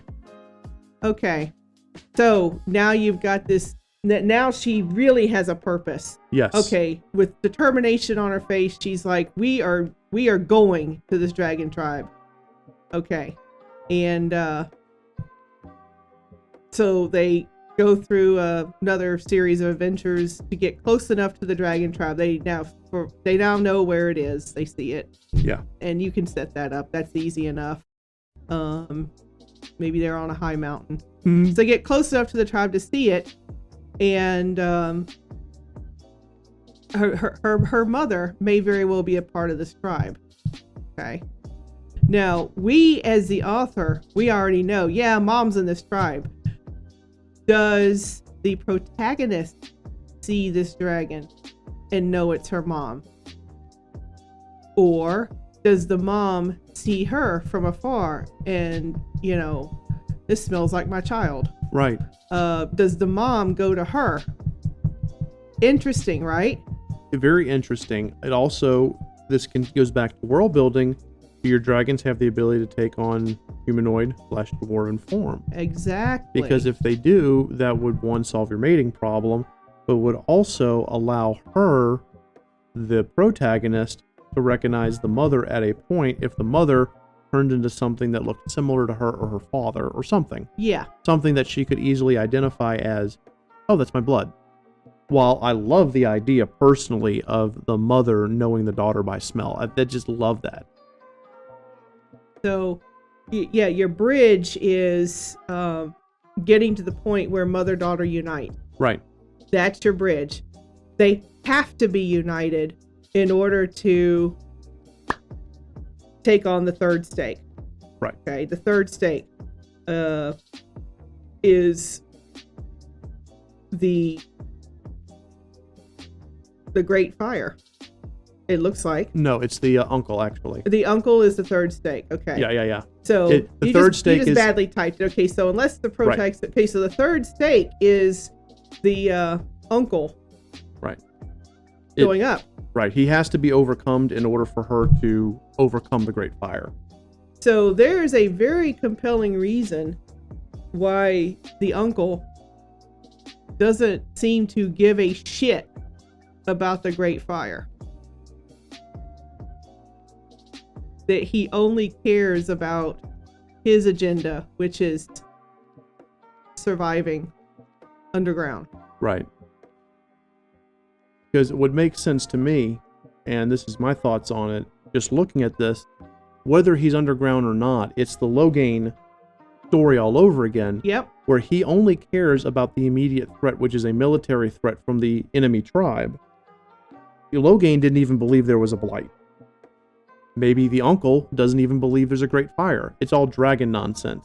And that would be perfectly in keeping with the character that this uncle is turning out to be. Right. Okay. And she's like, but uncle, they're telling me. Well, they could say it right now. And of course the dragons can't do anything except dance. He's not saying, the dragons aren't saying a giant fire is going to kill us. The dragons are doing the lambada. It's just silly at that point. The can. Okay. So that's how that scene plays out. Right. Okay. And so the uncle's going to take her back by force. Yeah. That he's ready for war. He's going to do this. He's got all his best warriors with him from both tribes. And the interesting. Okay, and the second is the secondary antagonist, who's not really an antagonist anymore. Right. Is with the uncle, obviously. Right. But so the uncle's ready to just go to war right now. He's going to throw down, and he does throw down because a massive fight breaks out. Right. Between the dwarves and the combined dwarven tribe and the dragons. Right. Okay. So the protagonist wants to stop her uncle from fighting before people get killed. Right. And it could be, this could be a physical confrontation where she tries to disarm him. This could be, another charisma check. There's many ways you could handle it in a video game. There's many ways you can approach this conflict. Maybe this is a puzzle game and everything is puzzles. And what she has to do is, while the uncle is, leading the charge against the dragons and he's standing on top of a cliff, she has to solve some final puzzle that gets behind him so she can, grab his sword or something. Something. It doesn't matter what it is. It's what are you trying to create? But she is attempting to stop him directly. She is confronting him directly. Yeah. And to really up the drama of the third stake, in the background of the scene, you can have the Great Fire event beginning. Yes. The sun is getting a little larger. Yes. It's getting a little hotter. People are starting to sweat a little. You can kind of see those heat lines everywhere. The tops of the trees are starting to smolder. Birds are falling out of the sky. Well, things like that. Yeah. Okay. Suns in the sky. Exactly, Ventus. So, success of this fight. The uncle goes to attack the princess to just knock her upside the head, and her betrothed stops him, knocks him out instead. Yeah. And knocks him out and drags him off and says, "Do what you need to do." Thanks, Ventus. Right. Well, and it could be you don't have. What Teal is saying there is also you don't have to kill him. No, you do not have to kill the uncle. You never have to kill your antagonist. No. You can, but you don't have to. And the antagonist also doesn't have to die by the protagonist's hand. Clayton in the Disney's Tarzan. Clayton dies by his own hand. He dies by his own moment of stupidity and hangs himself.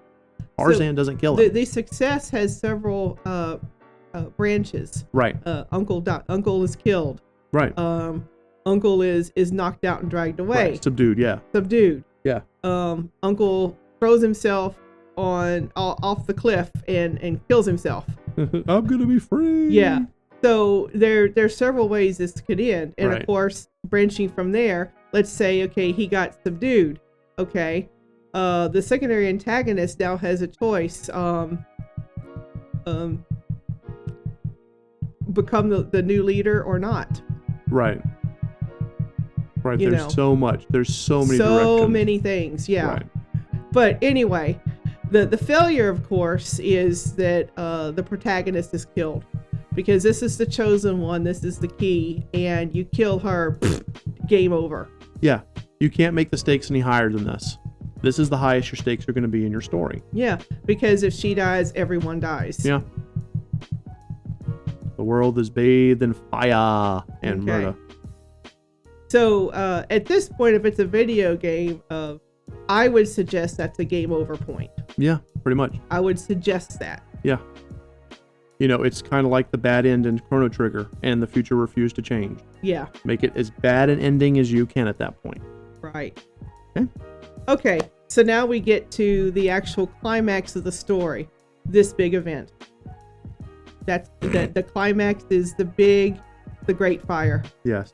and the preventing of it. Yeah. The protagonist's mother, who is maybe an elder, maybe the wise woman Right. of her clan. Right. She explains exactly what the chosen one needs to do in order to stop Yes. the ugly thing from happening. So she does it. He does it. Okay, with to great drama, and with the wind blowing her hair in the background, and the rising sun, and angels trumpeting. Yes, The music So, crescendos greatly. the crescendo of your musical score. So that's the big deal, and of course, she succeeds. Right. That is not even an option at this point. This is not a success or fail cycle. Right, because you have removed all the obstacles. Yeah. So this would be in your video game, this would be an FMV or a cinematic. Correct. In your book, this would be a narrative.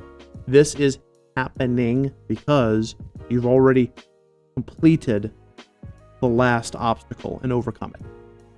Okay? Yeah. Okay, so then after that happens, you have your falling action, your denouement. Right. Okay. Because the girl and her mother are reunited, she's going to stay with her mom. She's going to stay with the tribe. Mm-hmm. Or not. Or not. Okay. You have another choice to make. Does she stay with the dragons, or does she go back to the dwarves? Okay. The secondary antagonist is definitely going to return back to the dwarven tribe. Right. Okay. And he could either Hello, combine Reverie. the two tribes and be the new leader of both combined tribes. Yeah. He can act as an intermediary between the dwarves and the dragons, as a kind of a diplomat between the two. Right. The two tribes could separate, and the uncle continues to rule his tribe, and they are separatists, and they just withdraw and say fuck all y'all. Whereas the other tribe, who's led by the prince of that tribe, they're like, yeah, we're gonna be allies of the dragon. Exactly. Okay. And I mean, so that's all denouement. That's all the decisions that the secondary, third dairy, the antagonist, everybody makes. They make a decision based on what happened at the climax. Right. And if this is a video game, this is where all of the decisions that were made during the course of the story could create your personalized ending. Like That's right. In your Dragon Age games, they do that a lot. That is exactly it. That's where you're at with this. So you've got so much to work with.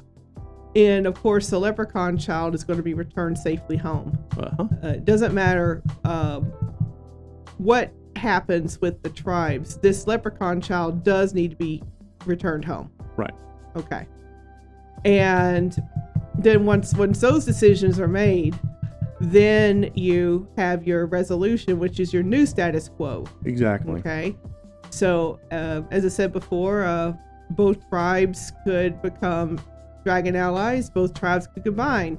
Both tribes could separate, and one becomes separatist and the other allies. Exactly. Okay. But that's how it is now, from now on. Right. That's the new status quo. The world is female dwarves get more rights. That was a big one. Female dwarves get more rights. Female dwarves get more rights, regardless of if separation occurs or not. Both tribes are going to be like, yeah, women need to have more of a say. They do. And you could even have, if you're going to write a second book or have a second game, that could be the source of a new conflict. Is maybe the separatist tribe that's ruled by the uncle doesn't want women's rights at all. Screw that. And so you have a civil war within his tribe. And that's an important thing to note is, are you going to create a sequel to the story? You're going to make another book, another game, etc. Right. And maybe you just jump right to it. You're not going to create another game. You're like, you know what? This tribe tears themselves apart. The end. They're gone. Right. Magic is not shunned. So now people can start climbing out of the Stone Age. Yeah. That's a huge deal. Because the dwarves see magic is key. One of us, maybe half us, but one of us we have magic, and maybe the dragon prince, maybe the half dwarven, half dragon prince of the other tribe is like, he has magic too. Well, right, and you can go even further. He has a different kind of magic. And with the magic and the dwarves with their magic working with the dragons, maybe they start learning how to smelt ore. Maybe so, but the point is, they're starting to climb out of the absolute Stone Age. Right. Which is amazing. And that's the new status quo. Right. And, if you tie up the story with a bow on it, the protagonist and her mother go flying off somewhere. Exactly. Yeah, I mean, fly off somewhere special. Into the wherever. Into the great whatever. Right, exactly. She's going to be trained to be the new priestess, that sort of thing. Exactly. So there it is. Yeah. The end. The end. And Murda, no, the machine guns shoot smaller, angrier guns that shoot magical bullets made of dragon fire.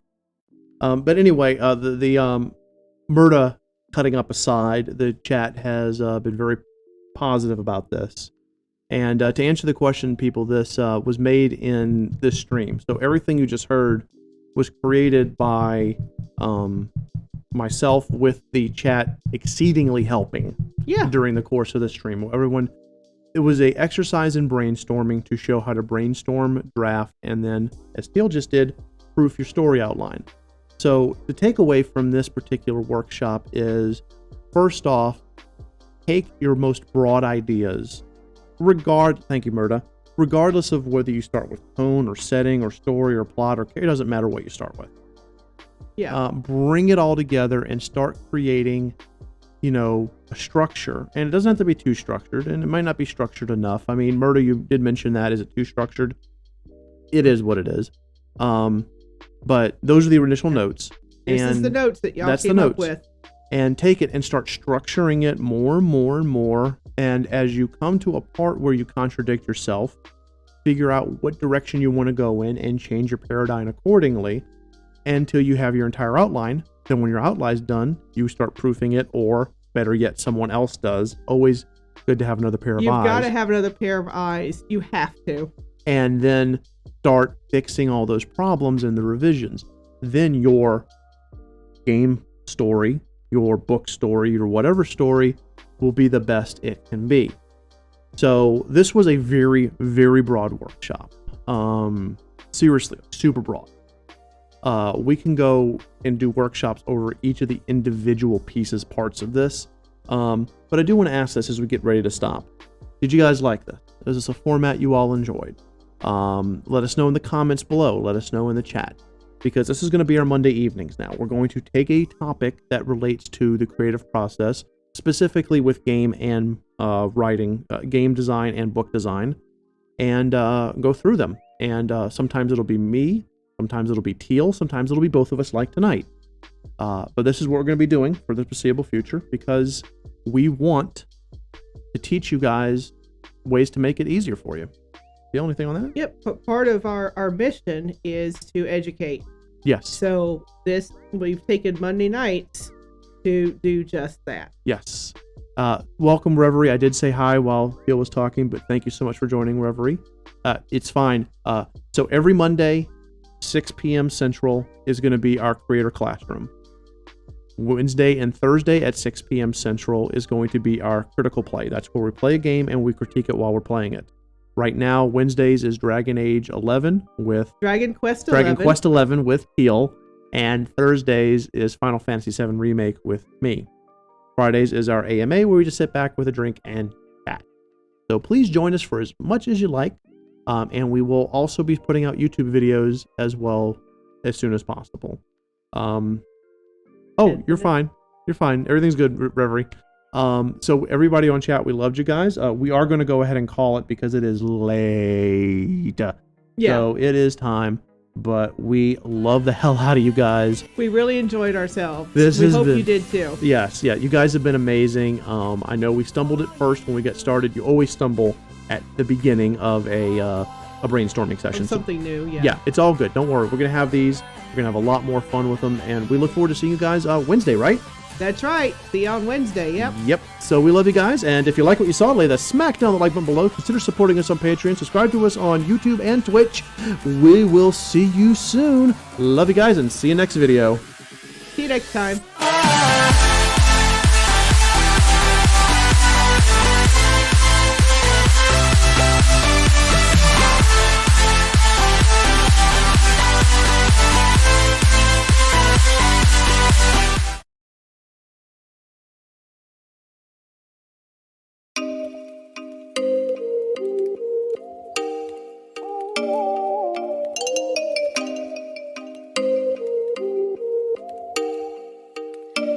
Oh, you make me wanna talk back to you. Say it like